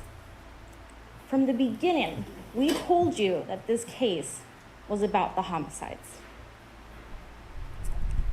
I listened to Attorney Brown's opening again this morning as I was getting ready, and there were some things that he noted that I think are important. First off, towards the end of his opening, he apologized for some things. Essentially, he apologized for doing his job. He said it might be repetitive, it might be boring at times, but he needs to do it because he has a constitutional obligation to present their case, and they only have one time. And that's fair. So now it's my turn to apologize. I am going to apologize for doing my job. First, let me talk about my job. A lot of people think my job is to, quote unquote, get the defendant off on their charges, to object to every single question that's asked, to ask any question I possibly can of witnesses, to be loud, obnoxious, and make a scene so that I can try to get this person off of their charges. Well, you're heading quite comfortably into obnoxious. I mean, is anybody in the jury warming to this woman's vibe? She comes in here, storming around, talking about her job. I mean, we're here about the case, so... It's not. My job is to make sure that they do their job. My job is to make sure that if they're bringing charges on someone, they're doing it because they can do it beyond a reasonable doubt. They can prove those charges beyond a reasonable doubt. And people don't like when I say those words, beyond a reasonable doubt, because it almost feels like a cop-out. And if you think that it's a cop-out, well, then your issue is not with me. Your issue is not with Chandler. Your issue is with the U.S. Constitution that says that without them, you don't have me. And without me, you don't have them. I mean, she's basically calling everyone on the jury a dick. You know, a non-patriot. Suddenly, she's blaming them for hating the Constitution and going against it. You know, it's like, lady, we understand, okay? We haven't said anything. Now, state your case for the love of God. Your issue is not with me. Your issue is not with them. Your issue is with the United States Constitution. Nobody said anything about an issue with anything. Tell us your points. My God, I mean, not a people person. She's not coming across well at all here. My job is to make sure that the state, with all of its powers, look, they even have more tables than we do. The state even has more tables. It's not fair, it's unequal.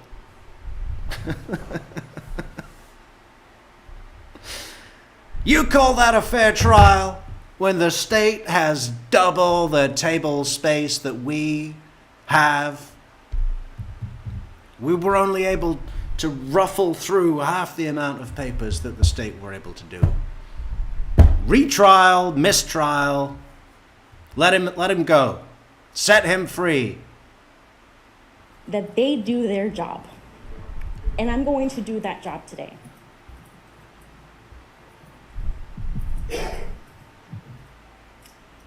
There's a couple things that I want to address before I go any further down the evidence. All right, I want everybody to try and find the first thing that she says about the case, because so far we're talking about her job as being some kind of auditor for the prosecutors, the state prosecutors for the state of Wisconsin. And we're accusing the jury of being flag burners, ripping up the Constitution. Oh, we hate the state.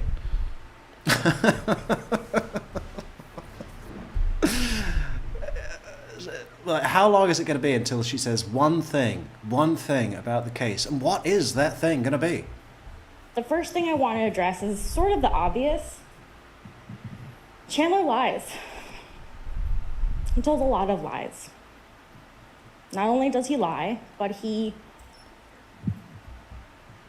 goes to extreme lengths, if you will, to keep those What, like making up giant chains of emailing fake characters and having conversations with himself over a period of months and months and months, and inventing probably one of the highest caliber tech jobs opportunities that anybody could have in the country, and purchasing a $675,000 house in Titusville, Florida.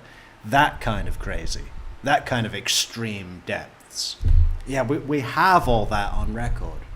And the state have already shown it, you know?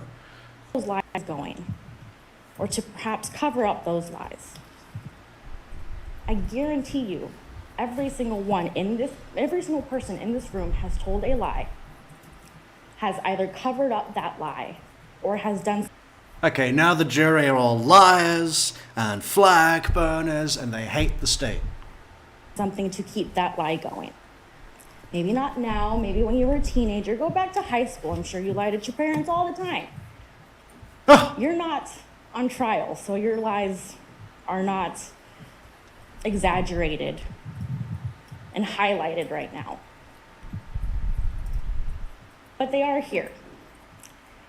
And the important part is that Chandler is not charged with lying to his girlfriend or to his parents.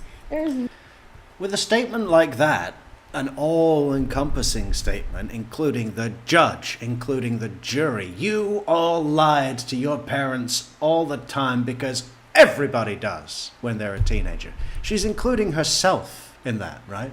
She's including herself and saying, I lied all the time and I'm dishonest. You know, there would have been a way to do that more artfully, right? Quite easily, just with the slightest bit of preparation. Remember back at the beginning of Attorney Raymond's closing? That beautiful tactic she did?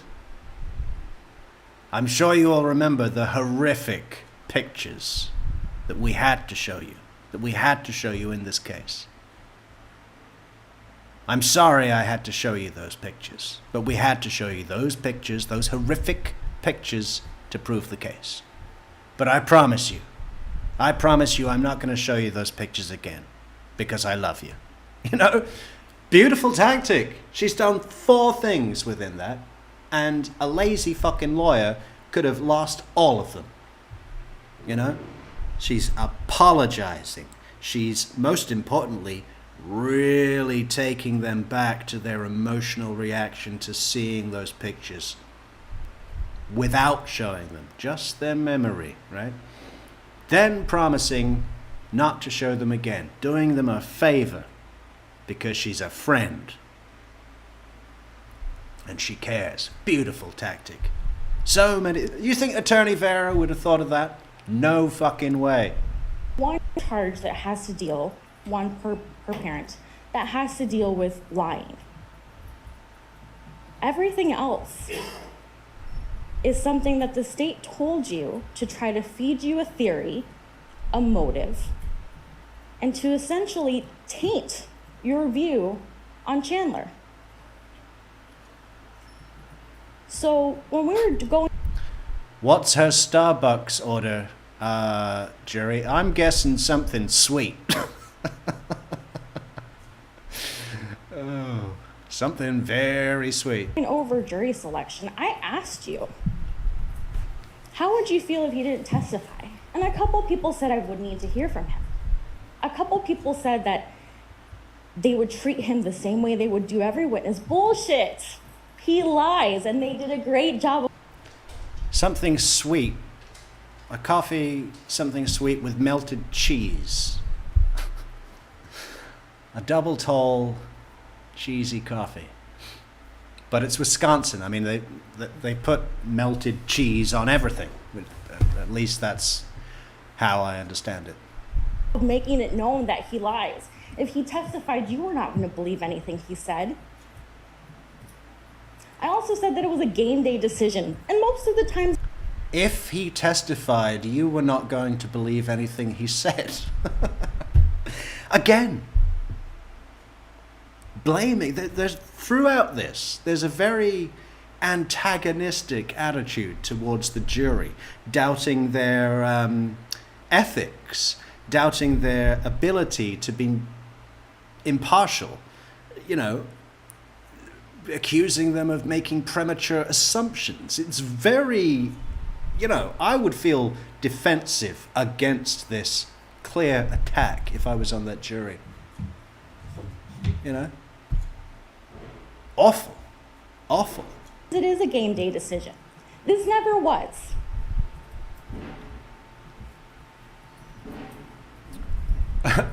It would have been so funny. It would have been so funny to hear Chandler take the oath, though, wouldn't it? Do you promise to tell the truth, the whole truth, and nothing but the truth, so help you God? Yes. So, about my neck injury. Yes, I got an email from Elon.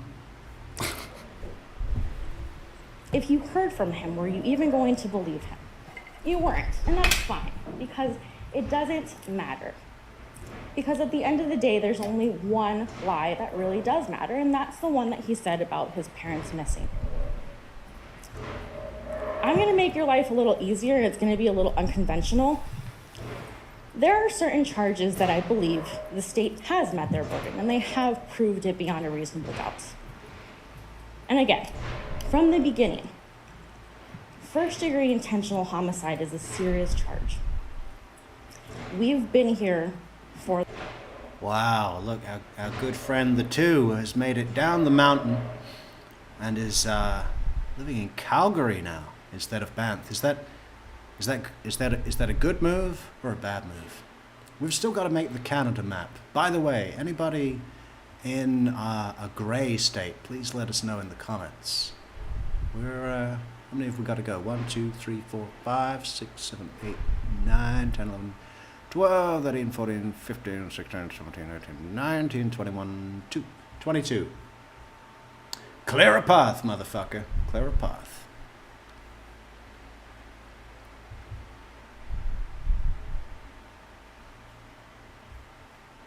the homicides.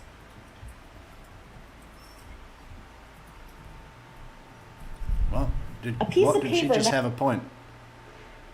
That's the one that he said about his parents missing.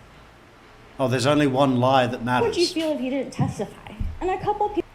How do you work that out? There's only one lie that matters. Well, there's only one lie that he's charged with, but all the other lies show why he's charged with the other, more major crimes. You know, they all build a picture. That's what evidence is. People would need to hear from him. A couple people said that they would treat him the same way they would do every witness. Bullshit! He lies, and they did a great job of making it known that he lies. If he Bullshit! I'm a renegade. Burn the system. I'm swearing in court.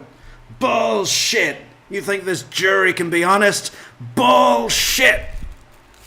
They all lied to their mom and dad all their fucking teenage years. Dishonest, partial jury.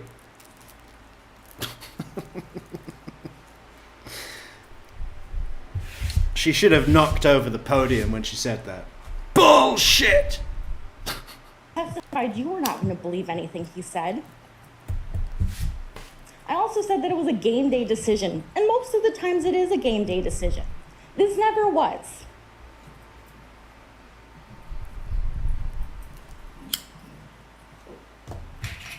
If you heard from him, were you even going to believe him? You weren't, and that's fine, because it doesn't matter.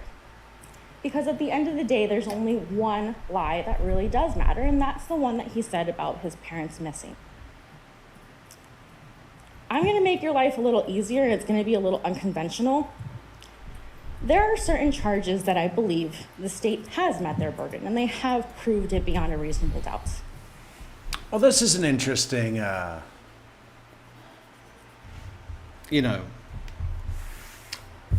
I don't know what to call it, situation, for want of a better word. She's going to concede the state proving certain charges, which is,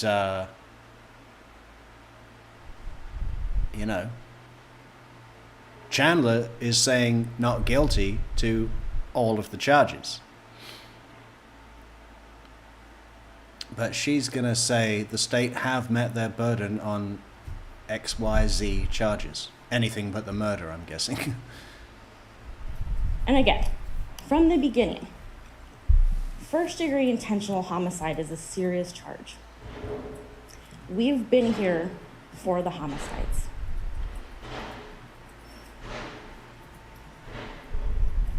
What homicides? All homicides? A piece of paper that is signed, a formal piece of paper that's signed by Chandler to the Dane County Sheriff's Office about a missing persons that clearly is not true. This is proof beyond a reasonable doubt. And I want you to think about that when it comes to talking about these homicides. I also want you to think about another thing. A sip of that melted cheese. How sweet do you think that fucking coffee is? What could it be? I'm not well versed in Starbucks, their offerings, but I know that it's essentially a liquid cake. And I think she has about 9 of them daily. I made a weird noise, I apologize. But I want you to think about another thing. When Attorney Raymond did her closing, 2 phrases, if you will, really caught on. Several times she said, "We know X, Y, and Z happened. We know that this happened." Pay attention to the times where she said, "We don't know." We don't know. I can't tell you how she was killed. We don't know. Whatever. Arkansas! Open the floodgates! Fantastic, Arkansas.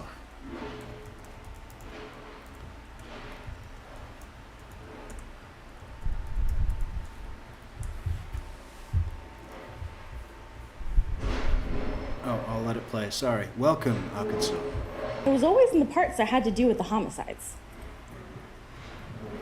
When I was in law school, I was told that the words "I don't know" should never come from that table.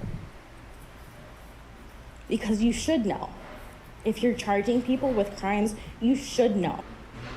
Okay, now, what's his name? William Brown is going to tear up these references to when she was at law school. I'm really looking forward to Attorney Brown's rebuttal. It's brutal. It's the brutal rebuttal.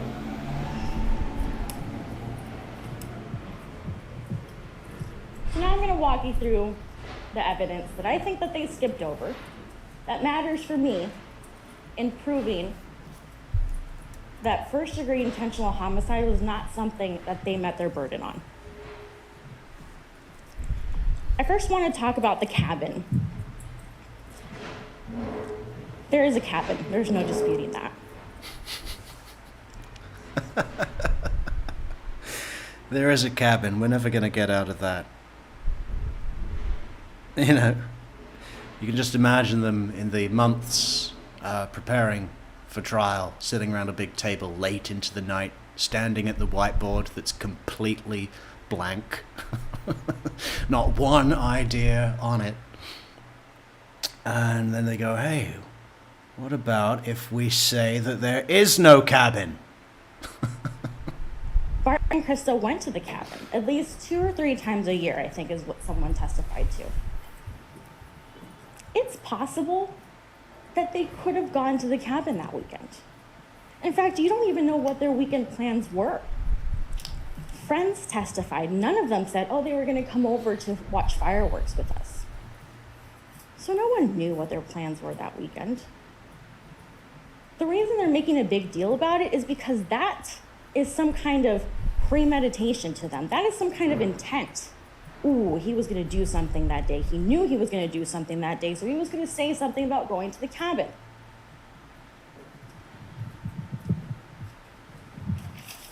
He's talking to his girlfriend days before, on the 30th, so a day before. There's a text message exchange between Kat and Chandler where Kat asks, "We're not going to the cabin, right?" And he says no. You're allowed to use your common sense. When you have conversations with significant others and you're texting, you're not gonna get the full story because sometimes you do it in person. What we know from him and his girlfriend is that they chatted on Snapchat. They chatted everywhere they could. So you're not gonna get the full story from text messages. But what you do know is that at some point talks about going to this cabin as a family were happening. So this notion that the idea of going to the cabin was last minute because he needed to cover up these homicides that he was gonna do is not true.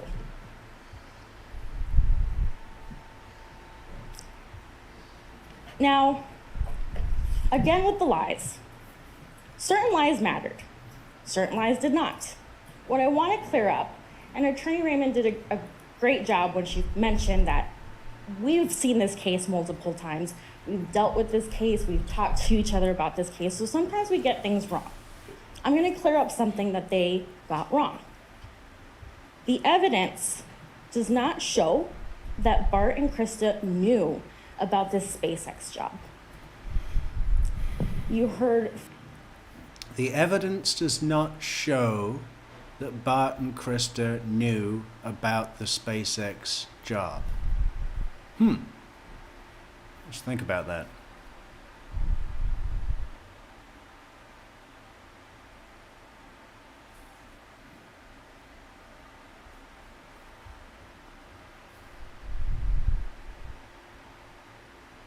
Well, obviously, we remember the text messages sent to Kat. "I'll be training next week over the computer." "Oh, I got the job, you know. I had a great future planned, it's all falling apart."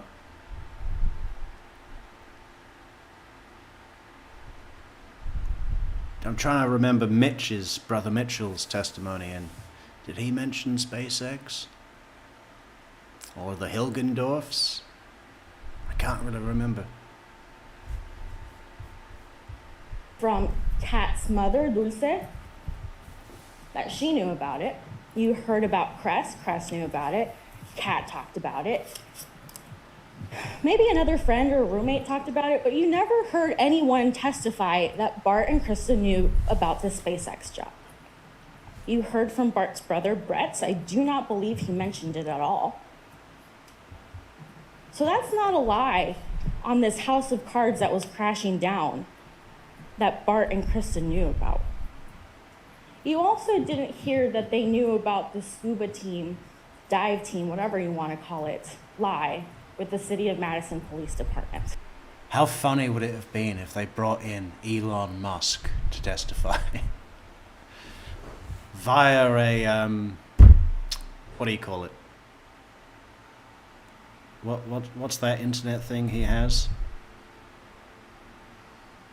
Like Skylink or something? Doesn't matter. You heard it from his girlfriends, ex's girlfriends and Kat. You heard it from his friends. But you didn't hear it from people that knew Bart and Krista and said that they mentioned it. And even then, all of these lies, what does it matter? So I want to talk about the two lies that the state really honed in on. Boy, did they do a great job talking about these lies and making it seem like it really was a big deal. Let's talk about MATC. First of all, yesterday, I think we heard from an official person from MATC that said... Starlink. Thanks, Patricia Burns. And nice try, Roberta. We were neck and neck. No record. that he attended school during this time. Detective Shunk showed us transcripts. You saw all his grades. He did attend at some point. That was really all you needed. You did not need to have the email conversations. You did not need to have the text conversations. You didn't need any of that, but they provided it to you. Yeah, don't show the extent of his deception and the massive hole he'd made for himself that he then threw his parents into. Don't show all of the build-up over the last couple of years at least about the incredible depths of deception that this moron went to that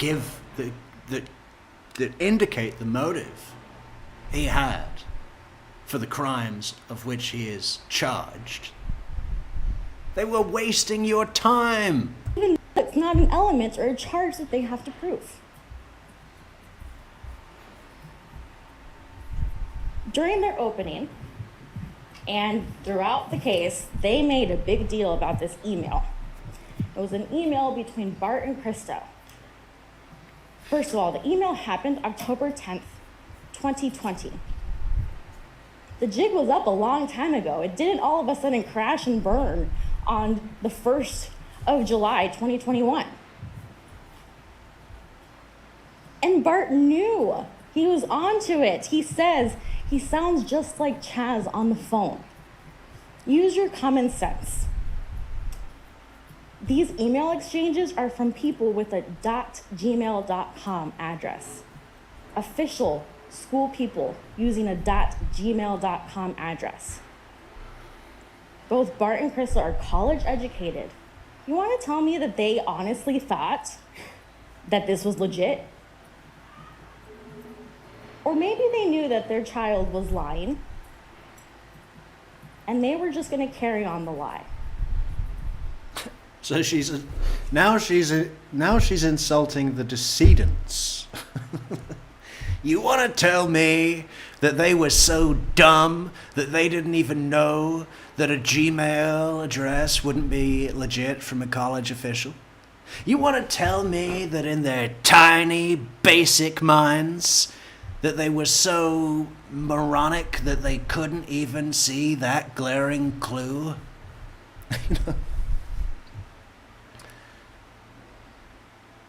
I don't think that... I think if they'd have really analyzed it, they would have picked up on it. But, they're looking at the content of the mail, right? So how many people... She's insulted the judge, all the jury members, the prosecutors, the dead, anybody but Chandler. Same with AmFam. And I use AmFam colloquially, but American Family Insurance. Again, there was a person that testified yesterday that Chandler never worked there, but you still had emails, you still had text messages, you still had this and that confirming that he lied, even though one person could have done that. And again, it's not an element that they needed to prove, it's not a charge that they needed to prove, they just wanted you to know that he's a liar.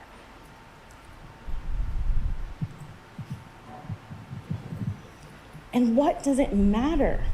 Here's what you need to ask yourself. What does it matter? Because according to them, that's motive. That's the reason why he did what he did. This house of cards built of lies was crashing down, and he had nothing. He couldn't do. House of cards built of lies. I like that. We're writing that down on our inspiration page. House of cards built on lies. Oh, it sounds like the undertitled blurb of a Steven Seagal movie. Do anything, but he had to murder these people. Out for justice. A house of cards built on lies. Coming soon this summer. Why? Why? You don't know why. You were never told that they were going to kick him out of the house. You were never told that they were going to disown him. You were never told anything about why it matters. What we were told is that they walked into the house and never came out. And what they were told is that there were bullet fragments in the wall and all over, on the floor that he hadn't even picked up with Bart's DNA. And what they were told was about a torso in the woods where he was. It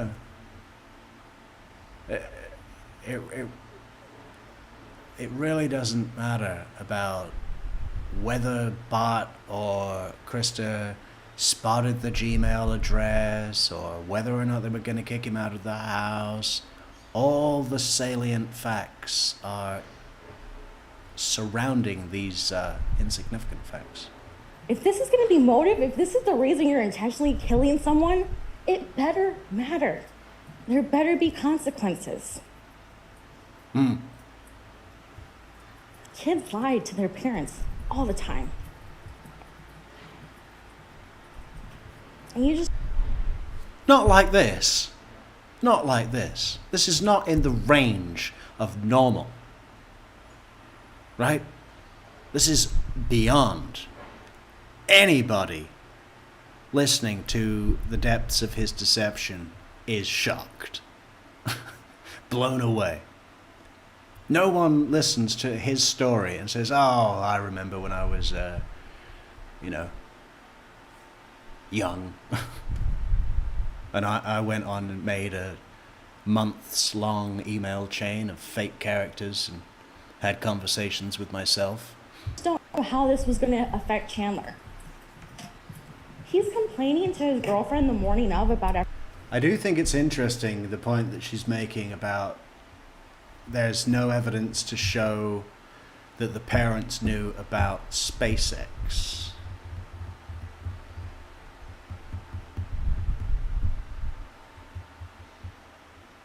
I mean, what do we think about that? Let's try and think about it, and then we'll do a poll. So, if we skip forward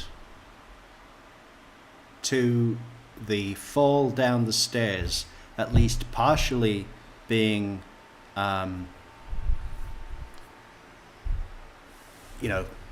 made to get out of the job at SpaceX. I can't fly in the cabin pressure, and doctor says I can't do long drives, blah, blah, blah. I mean, those excuses certainly went to Kat. We know that he was keeping Kat separate from Bart and Krista.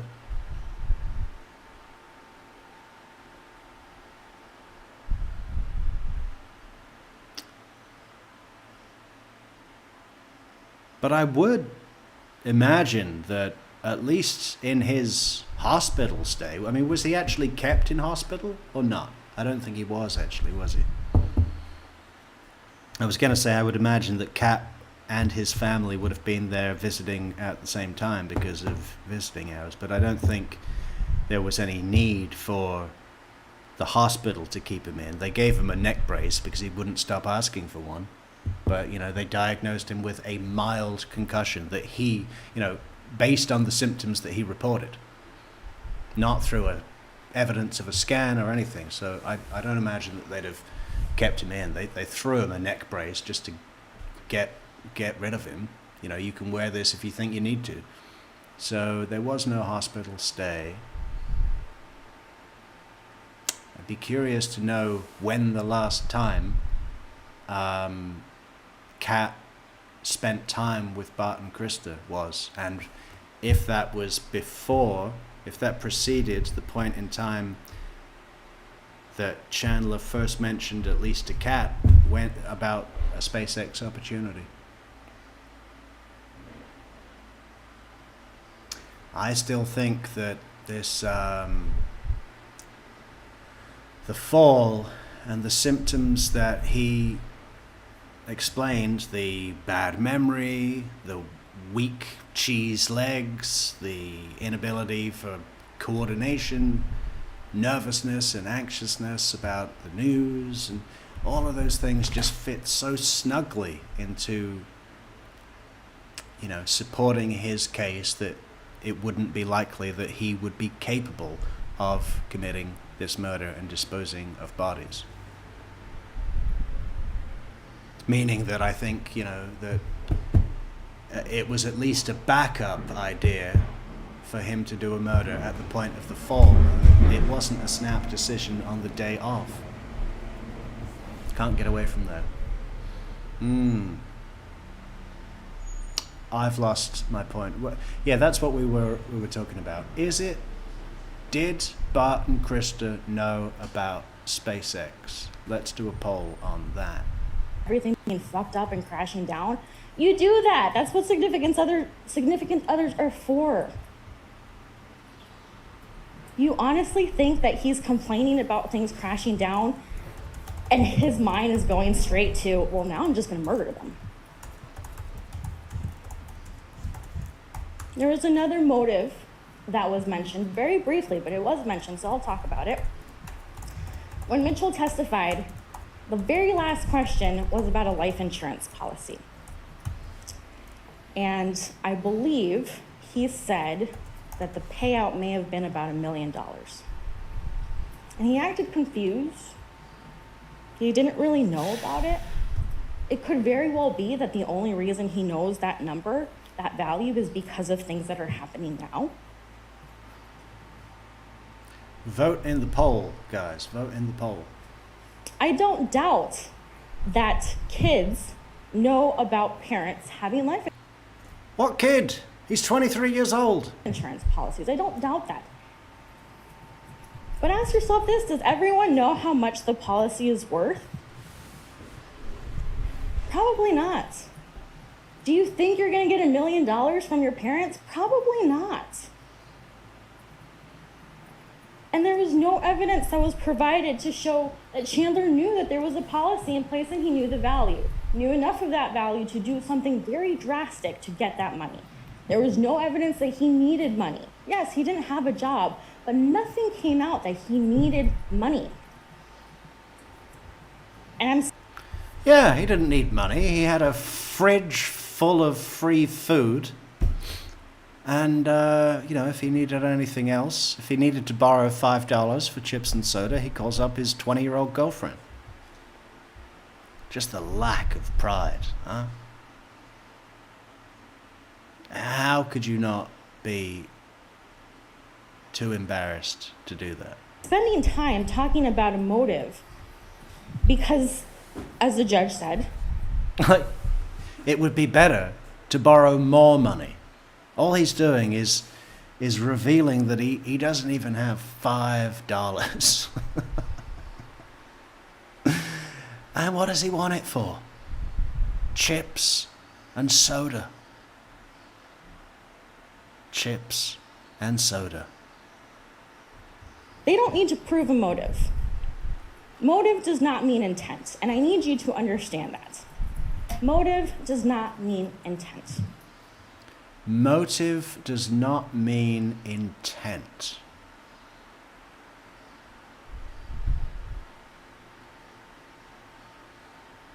I guess we could debate that for a while.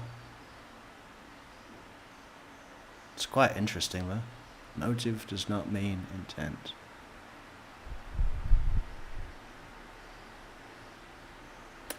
I guess that's accurate, yeah.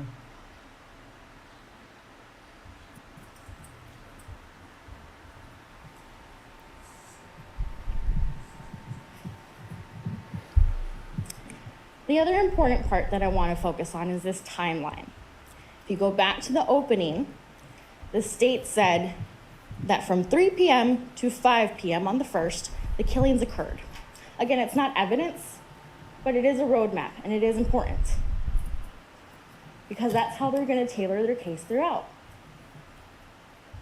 Well, first of all, Krista didn't get home until after 5 o'clock, roughly around 5:12. They made a big deal about this MATC meeting. MATC with Chaz, MATC. You don't know if that was in person. You don't know what it's about other than MATC. You don't know if it was just a conversation that they were gonna have. You don't know if it's a follow-up. You don't know. Well, we do have a recorded phone call where Bart is trying to make an appointment to come down there to pay the balance and to take care of everything. You seem pretty intent on an in-person meeting. Anything about it other than some kind of MATC chat was going to happen between Bart and Chandler. And that was going to happen at 3 o'clock. I don't know about you, but my meetings never run on time.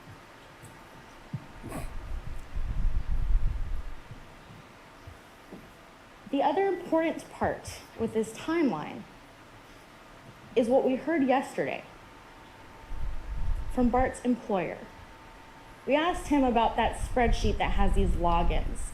And remember, the logins were in Eastern time. So what we said, what we were able to get out is that roughly from about 4:13, there was a login. What do we know about that login? We know that it's required, a password is required. We also know that, like a lot of dads, people keep their passwords in a place where they can remember them. We also know that the logins, that there was a certain amount of logins that you were able to do before you were booted out. We also know that that person tried these passwords, couldn't get in. So there's some leaps that you have to make in order for this theory or this timeline to make sense. The first leap you have to make is that Chandler knew that password. There's no evidence that he knew that. The second theory that you have to make is that while he's allegedly murdering his parents, he had the wherewithal to go to this computer and put on YouTube or something to keep it going when there's no evidence that that even happened. There was a lot of evidence about cell phone data that were extracted, computer data, all of that, but nothing about Bart's laptop showing that there was YouTube or anything to keep that computer active, because it had to be active. It would shut down or it would log off after 20 minutes of inactivity. The other piece of evidence with this timeline is that you had that neighbor that during their closing, the state said that the neighbor smelled something around 8 to 9 p.m. No, they testified that it was around 7 o'clock that they started smelling something. So 7 o'clock, 7 o'clock on a summer's evening in a neighborhood like that, everybody is out on the deck drinking Pims, right? Everybody. The retired cops, the young families. That is the worst time to set the fire. What we do know is that roughly around 8, around 8:30-ish, maybe a little earlier, look at your notes, Chandler went to Quick Trip to buy some ice. So again, another leap that you're supposed to make is that while he's allegedly murdering his parents, he decides, I'm gonna start this fire, I'm gonna put some things in that fire, but wait, I have to go to Quick Trip. Use your common sense. That makes sense to absolutely no one. They don't get the benefit of the doubt that I get. So they can't say, well, we might have been wrong about the timeline. They don't get that. What you have is a medical examiner, 2 medical examiners that could not say the time of death. So really, truly, do you know what time these alleged homicides happened? Hey, $5 for chips and soda. Thank you, Amy. Thank you, Amy. You don't. You know that they happened that day based on other circumstantial evidence that you can put together, but you don't know the exact time. Let's talk about what else you do not know. You do not know what gun was used. They want to make a big deal about this gun. Let's talk about it. Big deal about the gun? What, in the double homicide? They want to be making a big deal about this gun. They won't stop talking about the gun. Oh. Yeah. The murder weapon. You heard from a medical examiner that there was at least 2 to 3 shots of a gun, period. That medical examiner was not able to tell you what kind of gun, wasn't even able to tell you if it was a high-powered rifle, just a gun. She also wasn't able to tell you which wound occurred first. So this contact wound, that could have been the last one. That could have been the first one. You don't know. This gun was not. If Shanann Watts did have a neck brace, I bet it would have been purple. Not even located until October. These homicides occurred in July. Chandler apparently hid everything. He hid it so well that they didn't find it until October when the owner of that farm was cleaning out. If anything, Dane County deputies did a thorough investigation. They spent at least 3 hours in that barn. You want to tell me they couldn't find a gun, but they were able to find a tarp? It is kind of funny that they didn't find the gun. I mean, it was just leant up against some planks of wood, you know? What you know from the gun is that there's a bullet casing and a bullet fragment in this basement that matched to this gun. You do not know when that casing was there. You don't even know if that bullet fragment and that casing happened at the same time. You don't know that this is the gun that was used on Bart. You don't know that. On Brett.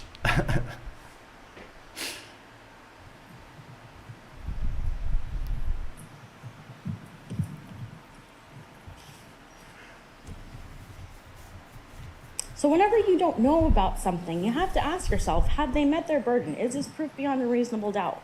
Because you do have examples of what proof beyond a reasonable doubt is. Those maps that we saw yesterday, tracking Chandler's every single move, matching up with where the bodies were found and at the time that they were found, that's proof beyond a reasonable doubt. A bloody tarp. Rhinestones, Christina. Spelling out Lavelle. Thrive. And some tools, that's proof beyond a reasonable doubt. But that doesn't mean that a homicide occurred. Yeah, well, we've got the fucking torso and the leg for that. The torso with bullet holes in the back. Yeah. But we were probably making assumptions. It means that something. Bart Halderson fell on the gun. It shot him in the back, and as he was stumbling across in pain, he fell into a combine harvester that spat out his body parts, and Chandler panicked. Awful happened. And then the exact same thing happened to his mother. Total accident, freak accident. No one's disputing that. No one is saying that nothing happened to Bart and Krista. Something awful happened to these two people. And the very least you can say is that Chandler reacted. But you do. Reacted, huh? Chandler reacted.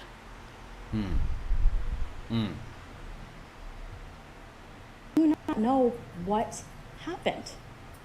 And I know some of you have already made up your mind. I see it, and that's fine. Maybe you do think he murdered his parents. The question I have for you is, Did the state meet their burden when it comes to first-degree intentional homicide?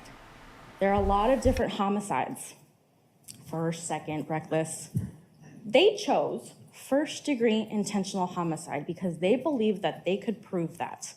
I'm asking you that question. What have you been given that proves intent? Some searches after the fact? During closing, they said that the last time that there was any kind of search happened on the 8th, and they believed that he was just deleting his searches every day, and he wasn't able to delete his searches on the 8th because he was arrested. There are searches on the 7th. And hey, guess what? There are times when I do not Google something. There are times when you all don't Google something. So he was smart enough to delete his Google history, but he's not smart enough to delete anything else.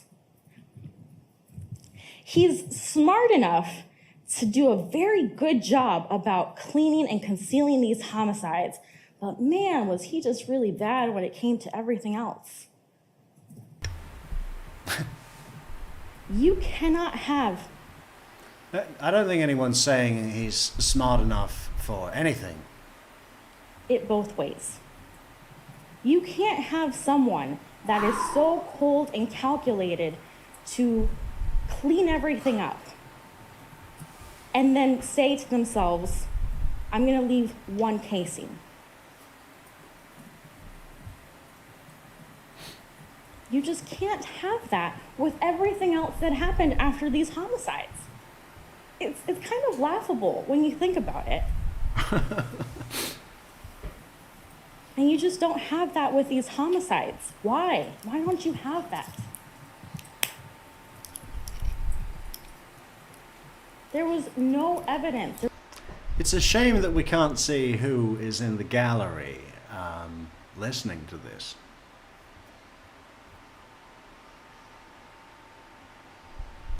They've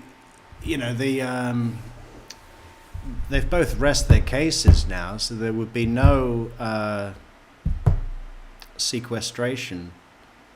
So presumably any witness or anyone at all would be permitted to be in the gallery. So the Hilgendorfs might be there, Bart's brother might be there, Dan from the work, you know.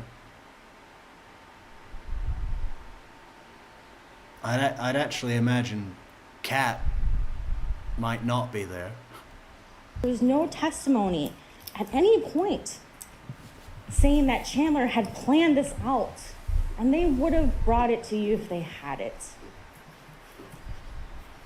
There's no evidence at all that Chandler is a violent person. And I'm not saying that you need to be a violent person to commit homicides. You know that. But again, intent is something that means something. And there's just no evidence that's providing you with that level of proof beyond a reasonable doubt that you need for this first-degree intentional homicide.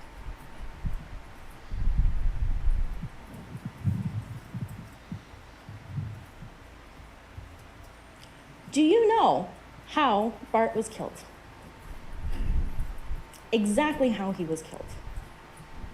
Do you know how Krista was killed? Do you know if it was an awful accident? Do you know if it was intentional? Do you know if there was someone else involved? You don't. And that's a problem.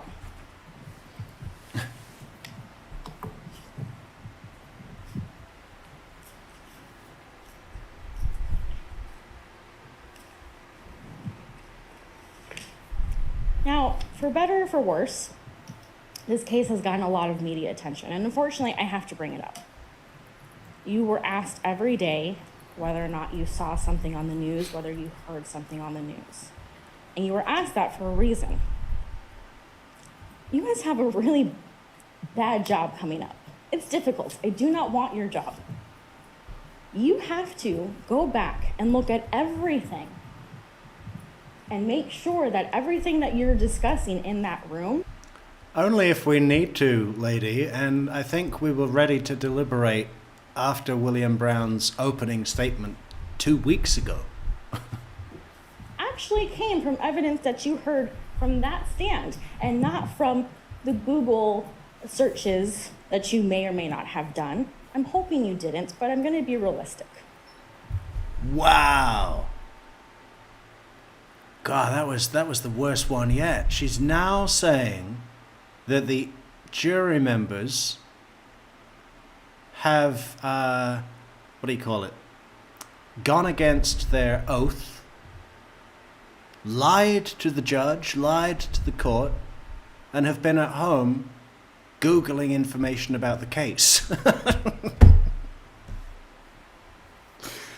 God. Yeah, is that the best way to get them on your side and want to come round to your way of thinking? You know, questioning their integrity. I don't think I've ever seen something like that before. I want to be honest. I'm talking about the Google searches you may or may not have done about the case facts that you were told not to, that you promised the judge you wouldn't. But I'm going to be honest here. I know you're all liars. Oh.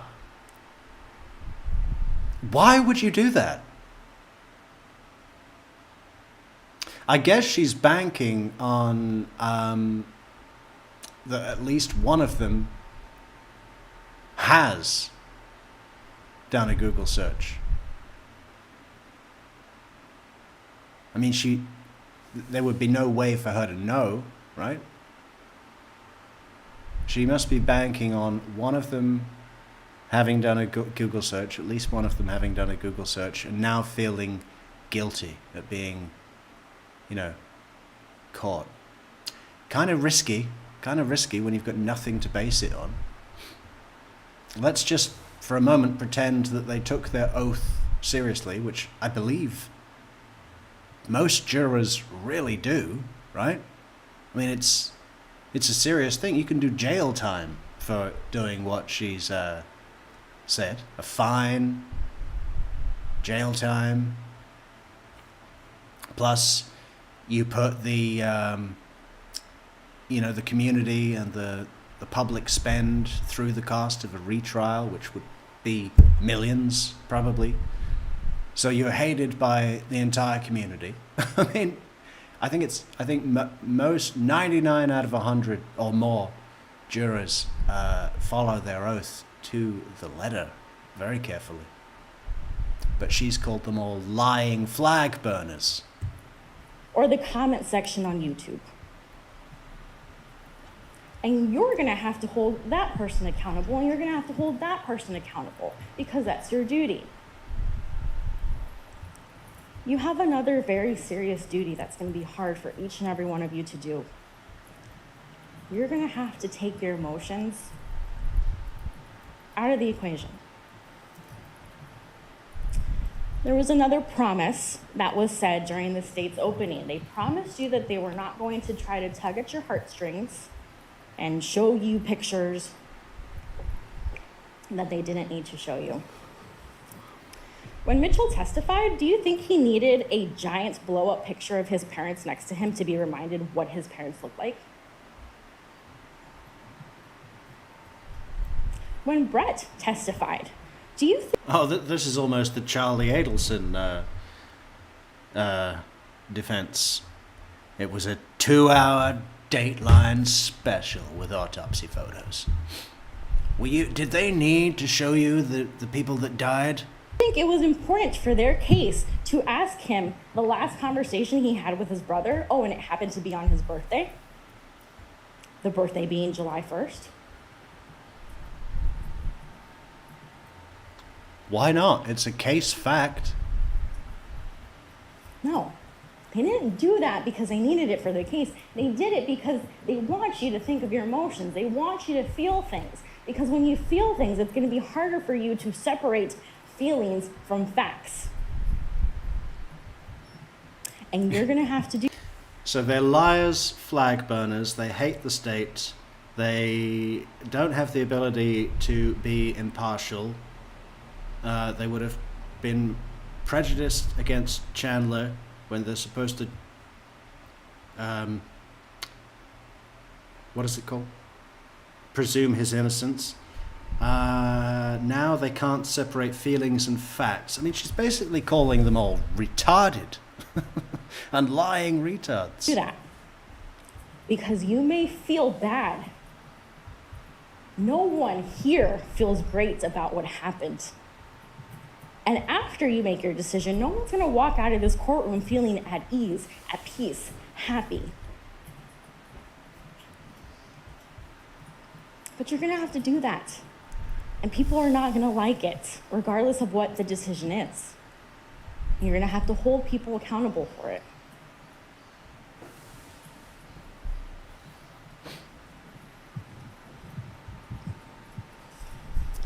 Now, I don't get to come back up. Thank When I'm God. done, the state's gonna come up and they're gonna do their rebuttal. And they're gonna say everything that I said is flawed some way, somehow, or that you shouldn't pay attention to it, and that's fine, that's their job. They have the burden, they have the last say. But when they're talking during their rebuttal, I want you to think of this. What if I told you that at any minute, someone's gonna walk into that door, someone from the Dane County Deputy's Department is gonna walk in and say, I found it, I found the video we were looking for. I know exactly what happened in that house on the 1st. It doesn't exist. But what if it did? Oh, yeah, okay. Like, we're wrapping up on a completely meaningless hypothetical. The sheriff deputy is going to come bursting into the courthouse saying he found the video. He found the recorded proof. It doesn't exist. But what if it did?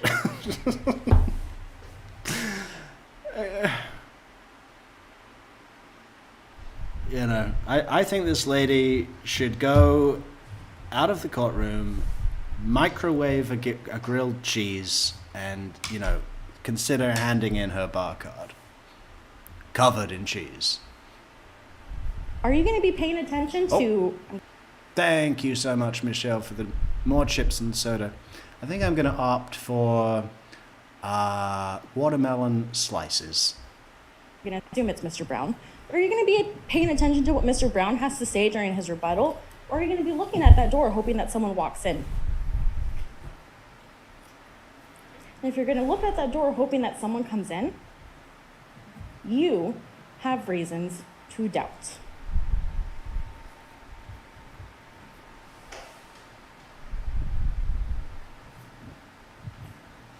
There are plenty of reasons to doubt that a first-degree intentional homicide occurred.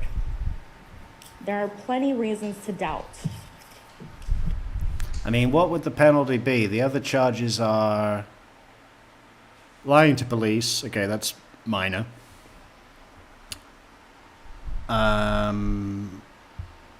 Dismembering human body ×2 and disposing of human body ×2. I mean, those are not sentences where you're out in 5 years, for sure. Probably not a life sentence, though. I don't know. You may not like that. It may feel like a cop-out. It may feel like I'm just doing something for the sake of coming up here and talking to you. I'm not. I'm doing my job. I'm making sure that they do their job. And I'm asking you to do your very difficult job of evaluating everything. And from day one, the issue has been the homicides. What do you think her co-counsel is going to say to her? I mean, this, I mean, what do they do after this? Do they go back to some office, or do they go for a drink, or do they go and melt some cheese into coffee or whatever they do? But is she going to say, "Oh, you did great. You did great. You were so clear. You showed that jury." I want you to spend time on the homicides. Ask yourself the questions that you need to ask.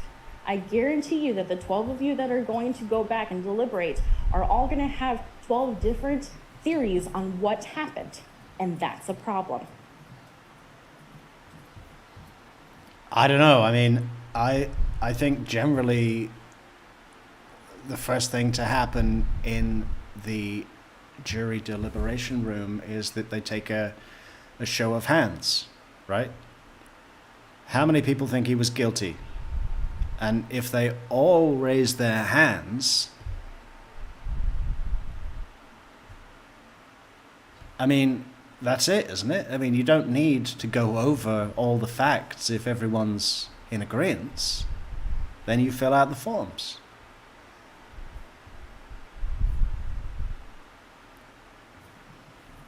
I'm asking you to find him not guilty of first-degree intentional homicide.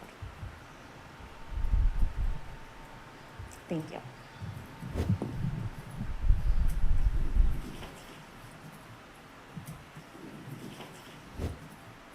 Thank you, Attorney Vera.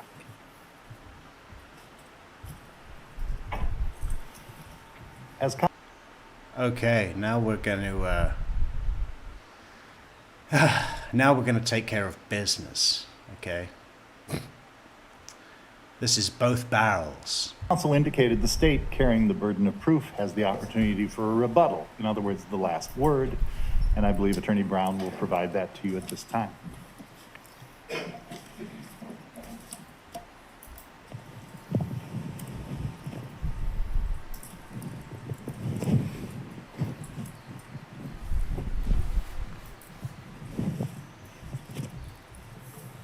Thank you.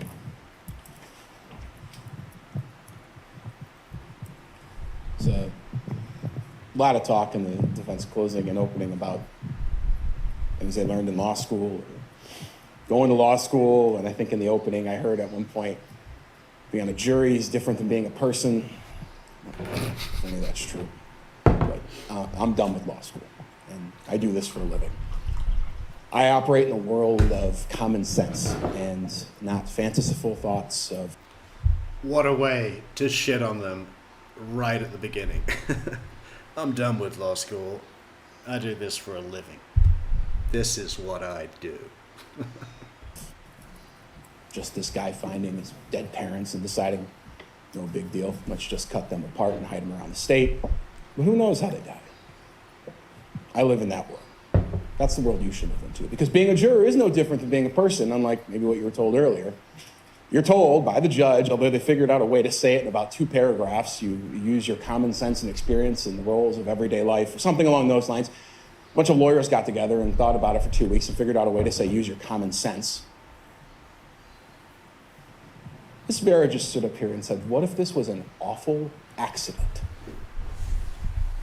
Bart Halderson was shot in the back twice. You do not fall down and shoot yourself in the back twice. Bart Halderson and Krista Halderson had their heads chopped off, had their arms and legs removed. That was an awful accident. Yeah, but you didn't mention the combine harvester.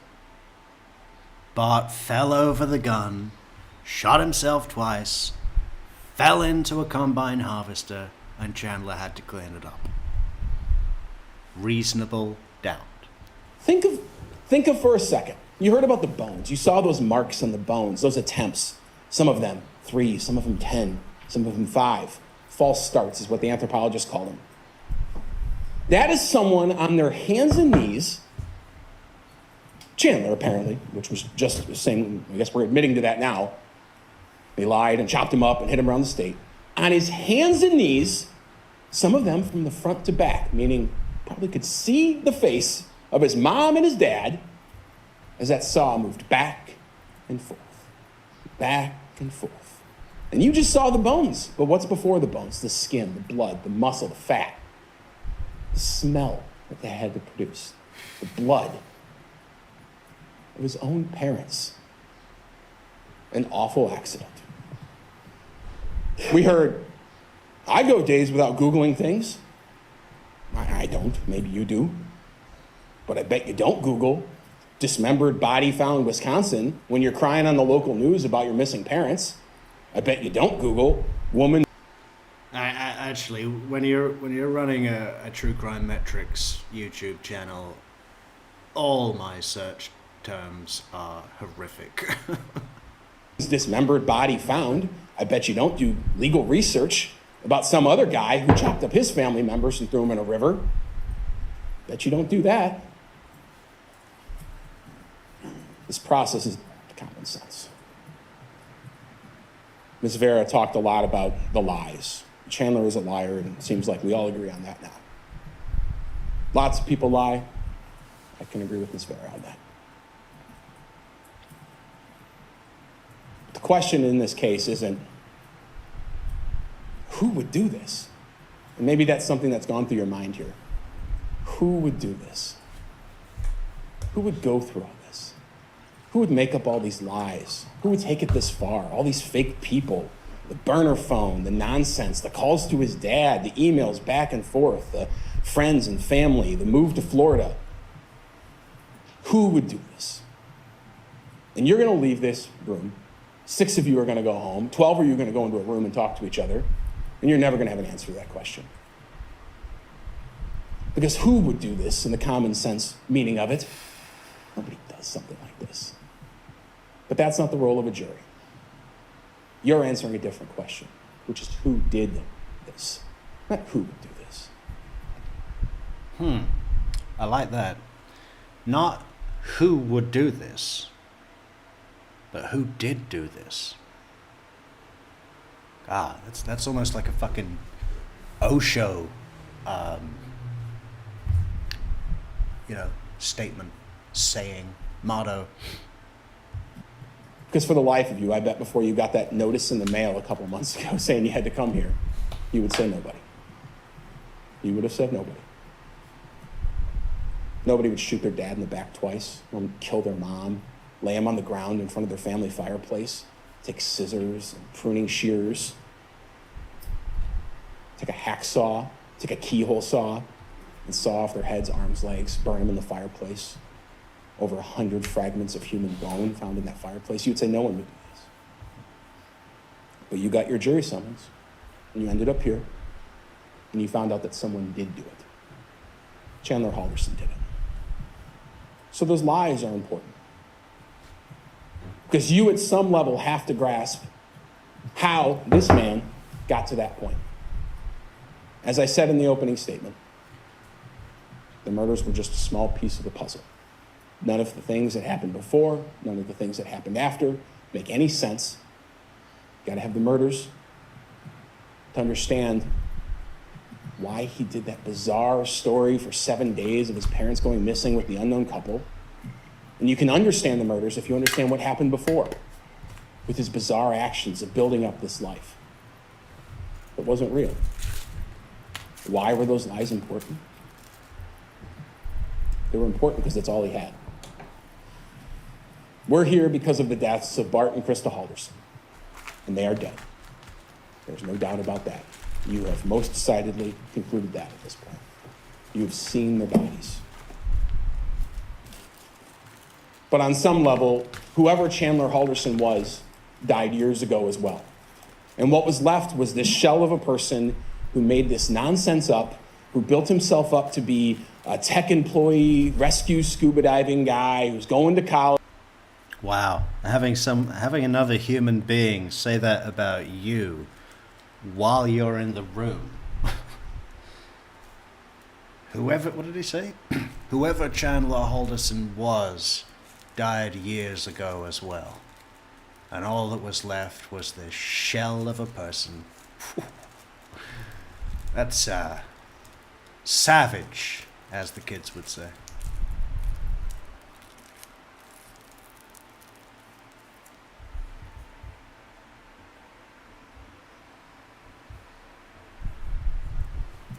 And you can understand the murders if you understand what happened before with his bizarre actions of building up this life that wasn't real. Why were those lies important? They were important because that's all he had. We're here because of the deaths of Bart and Krista Halderson, and they are dead. There's no doubt about that. You have most decidedly concluded that at this point. You have seen their bodies. But on Little NLP, neuro-linguistic programming there. You have seen their bodies. It's effective. some level, whoever Chandler Halderson was died years ago as well. And what was left was this shell of a person who made this nonsense up, who built himself up to be a tech employee, rescue scuba diving guy, who was going to college. It was all he had. Who built up this nonsense, who made up that he was a rescue scuba diver, and that he was going to college, a shell of a person. I mean, fuck, you know. Imagine, you know, as for a day of judgment,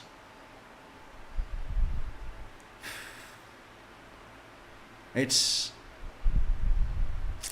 case has a bit of extra thing, doesn't it? I mean, usually it's the defendant will be judged for their crimes, but he's being judged for his crimes and his character.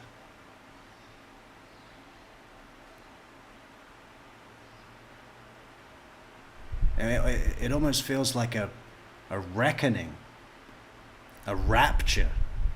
You know, the sky is falling down on this person's entire self, entire being.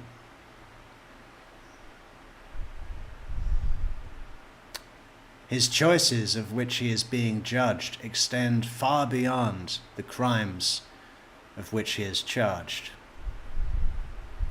And that's interesting. It was all he had.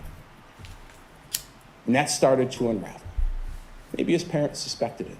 But you listened to Bart Halderson on that call just about a day before he was killed.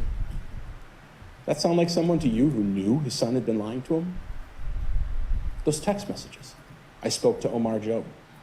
I'm ready whenever you are. He didn't know what was going on until that moment. So when Bart Halderson finds out that this is a lie, to Chandler, whoever Chandler Halderson is, the whole world crumbles. Because if you weren't going to school, they sure weren't going to hire you at American Family Insurance. That couldn't have been real. There's no way you got a job at SpaceX. What else are you lying about? Where are you going all the time when you say you're training for this scuba diving team? Everything about him falls apart. He doesn't have any money. Remember when he... You know, it's ironic that it really would have been his best option to accept his entire self falling apart. Because someone like Chandler that's done this, that's made up this life and all of this stuff, only when he has truly fallen apart can he begin to integrate himself, you know. He could have done a phoenix operation. He could have risen from the ashes. But he went another way. Asked his girlfriend, he was going to the police, hey, can I have $5 for a sandwich? He can't just leave. He can't move out. He can't get It was chips and soda, and you know it was, Attorney Brown. in a car and head west. He probably couldn't make it out of the state with the amount of money he had because he never had a job. He had two options. Own up to his lies, stand up, and finally tell the truth for once. Or like a coward, shoot your father in the back. Wow. Like a coward, shoot your father in the back. And that's exactly what happened. That's exactly what happened. Miss What is going through his mind right now? And he requested to the court, obviously he's going to be found guilty, he requested that he not be present at his own sentencing. And the court said, "You're coming." Harris says, wow, we just got a showcase. Yeah, we got a bullet fragment. Just happens to have Bart Halderson's DNA on it. When you looked at it, just happens to appear to have blood all over it. And then text my mom. Hey, pick up soda for me. Dad's phone's dead. She gets home. Whose blood spatters on the safe right there by the bullet fragment? Those little red dots, human blood. It's Krista Halderson. We don't know what happened. We know exactly what happened. Murders are not captured on video. That's not how this happens. That's how this works. Sure, in the grand scheme of things, there are some people who are stupid enough to walk up to a gas station, stand in front of the security camera, and shoot somebody. But that's not real life. That's not common sense. Chandler Halderson did this in the basement of his house. The blood is everywhere. The bullet's there. You heard from Mr. Lellerberry, who testified he only found one, and the one he found was kind of rolled behind under that bench. He tried to clean up. Peroxide. Michelle, I think Chandler's probably just thinking, I wonder where the messenger took the hidden item in Tarkov. Everywhere. He's having people bring him peroxide. Blood all over that fireplace stoop. Bone fragments in the ash trap. You know exactly what happened. You don't need a video. The lies are important because it's all Chandler Halderson had. And when they were exposed, he started. I think he's very well practiced in his posture. He does this chin up posture a lot.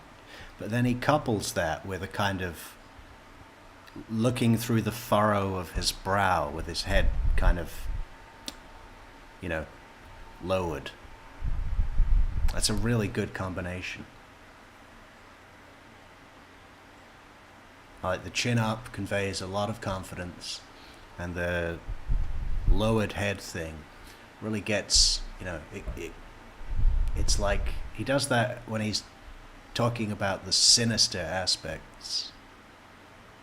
It's very nice. Come up with this plan. And yeah, after the Omar Job text comes in on the 29th, he's having a conversation with his girlfriend. You heard? It's fair, actually, right? And that's fair. The day before, hey, are we going to the cabin? What's going on? They're talking about the cabin. He's starting to dabble with the idea of what he's doing. But then I think it was at 1:04 p.m.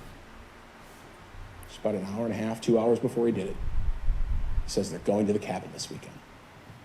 He made his final decision. Because at that moment, Chandler Halderson knew there was no way out. He couldn't get in the car and drive away. He couldn't make up another lie. He couldn't make up another email. He couldn't buy another burner phone. It was done. Everyone was going to see him for what he was. Just some liar. Some guy without a job, not going to school, who'd been lying to everyone for years. And he couldn't handle that. So he committed the ultimate act of betrayal against your parents. Perhaps against any human being, but especially your parents, the person who held you when you were a baby and cleaned up your cuts on your knee when you were learning to ride a bike, comforted you when you were crying. The ultimate act of betrayal. He shot his parents. And then he cut them up and hid them. But the lies didn't even stop there. It was a new lie. No, that's the cabin. Now he's on the news. Now he's giving interviews. I think it's quite something that he's able to not react. I mean, Chandler,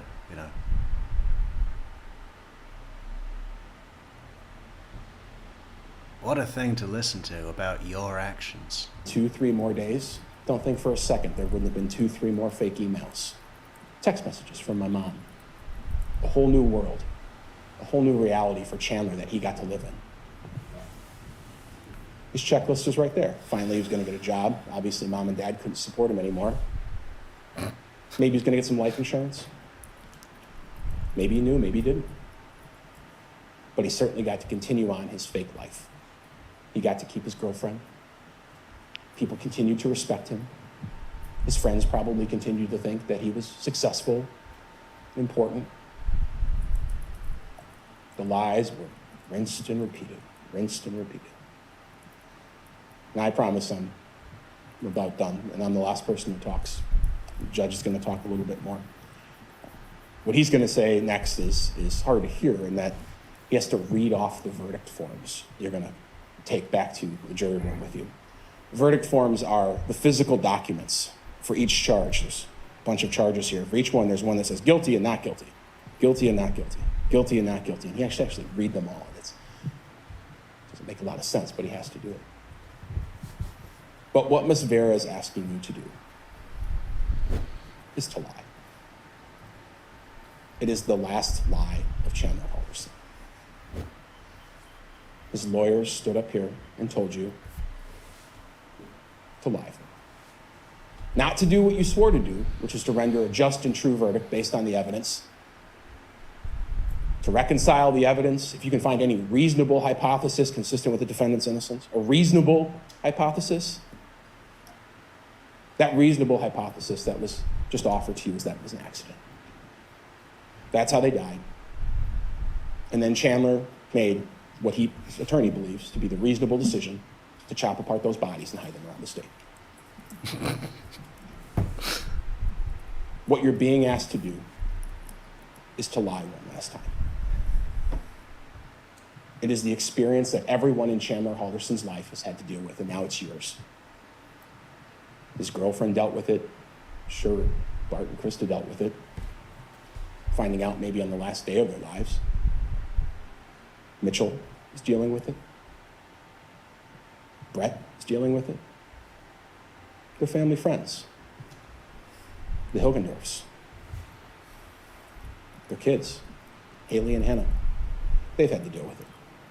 Mary Sesto had to deal with it.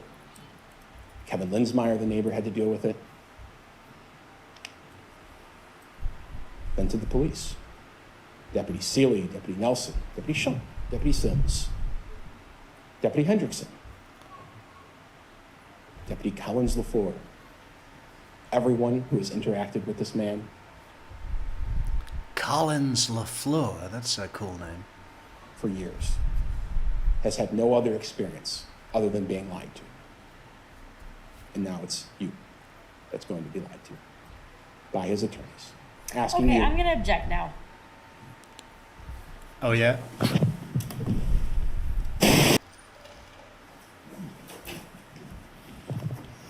Thanks for your patience, folks.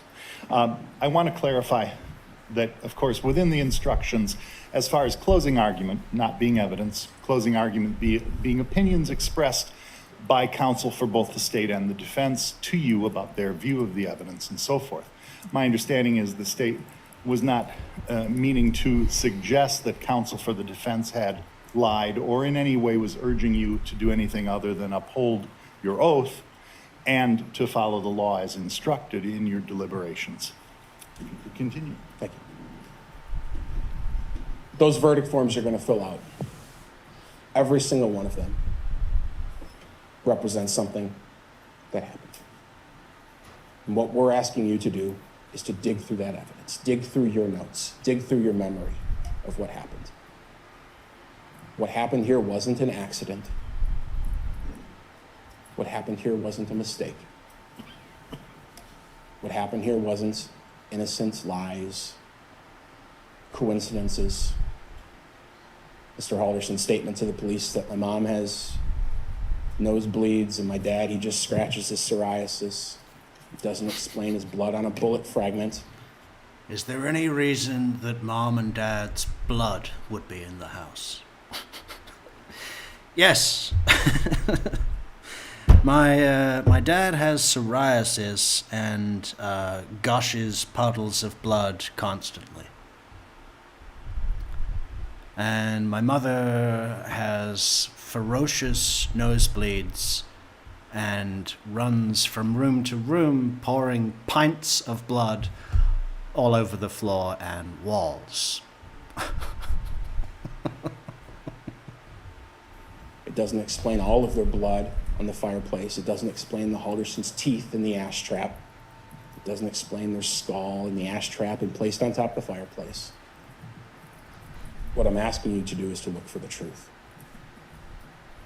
and not to negotiate. Not take the idea that, well, there's one piece of paper there where he signed a document and says he lied to the cops, and maybe that's good. These people were killed. This is a first-degree intentional homicide. This is a first-degree intentional homicide. You cannot shoot someone in the back. You cannot chop them up. You cannot scatter their remains and come to any other conclusion. And there is only one person who did those things here, and that is Chandler Halderson. And we're asking you to find him guilty. Thank you. Thank you, counsel.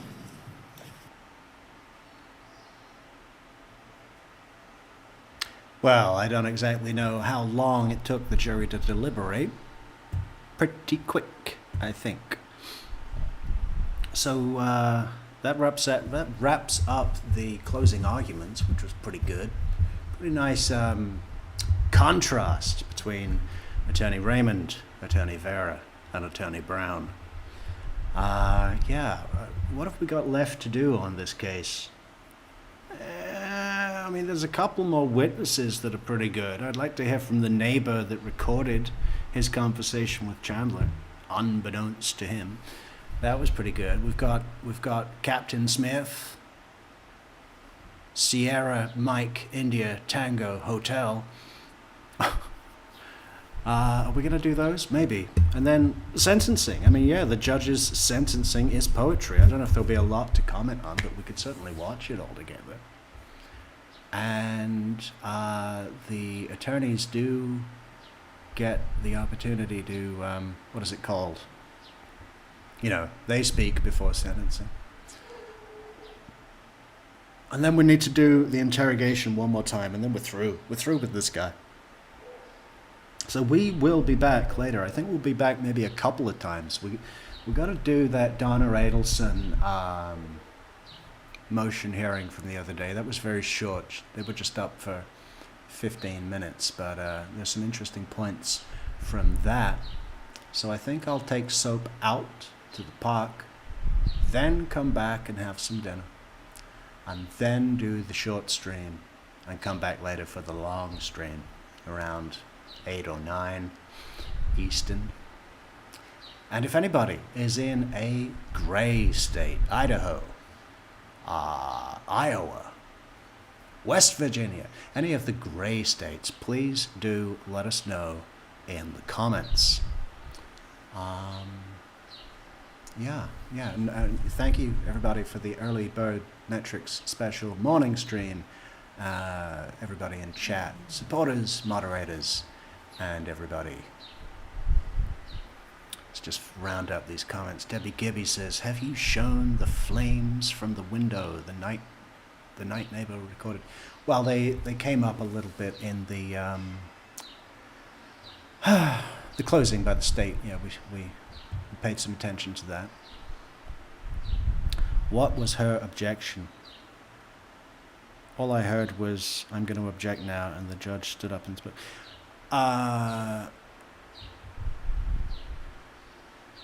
I guess the objection would have been inappropriate comment on counsel. I think that's an objection. I think it's worded a little differently.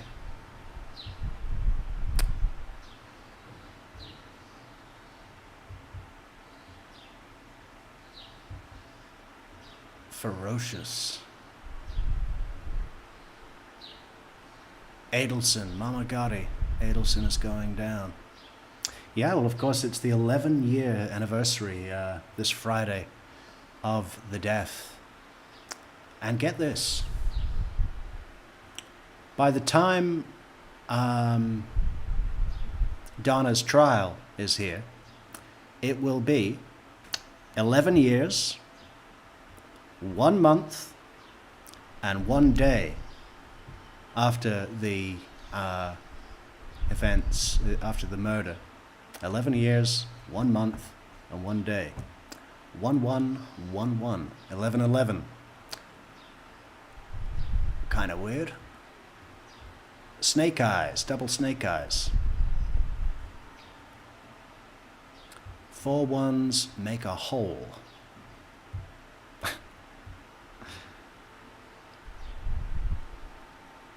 No problem, Deb H. We gotta keep the streams rolling right out. We've got some catching up to do. Otherwise, I'm gonna be fucked.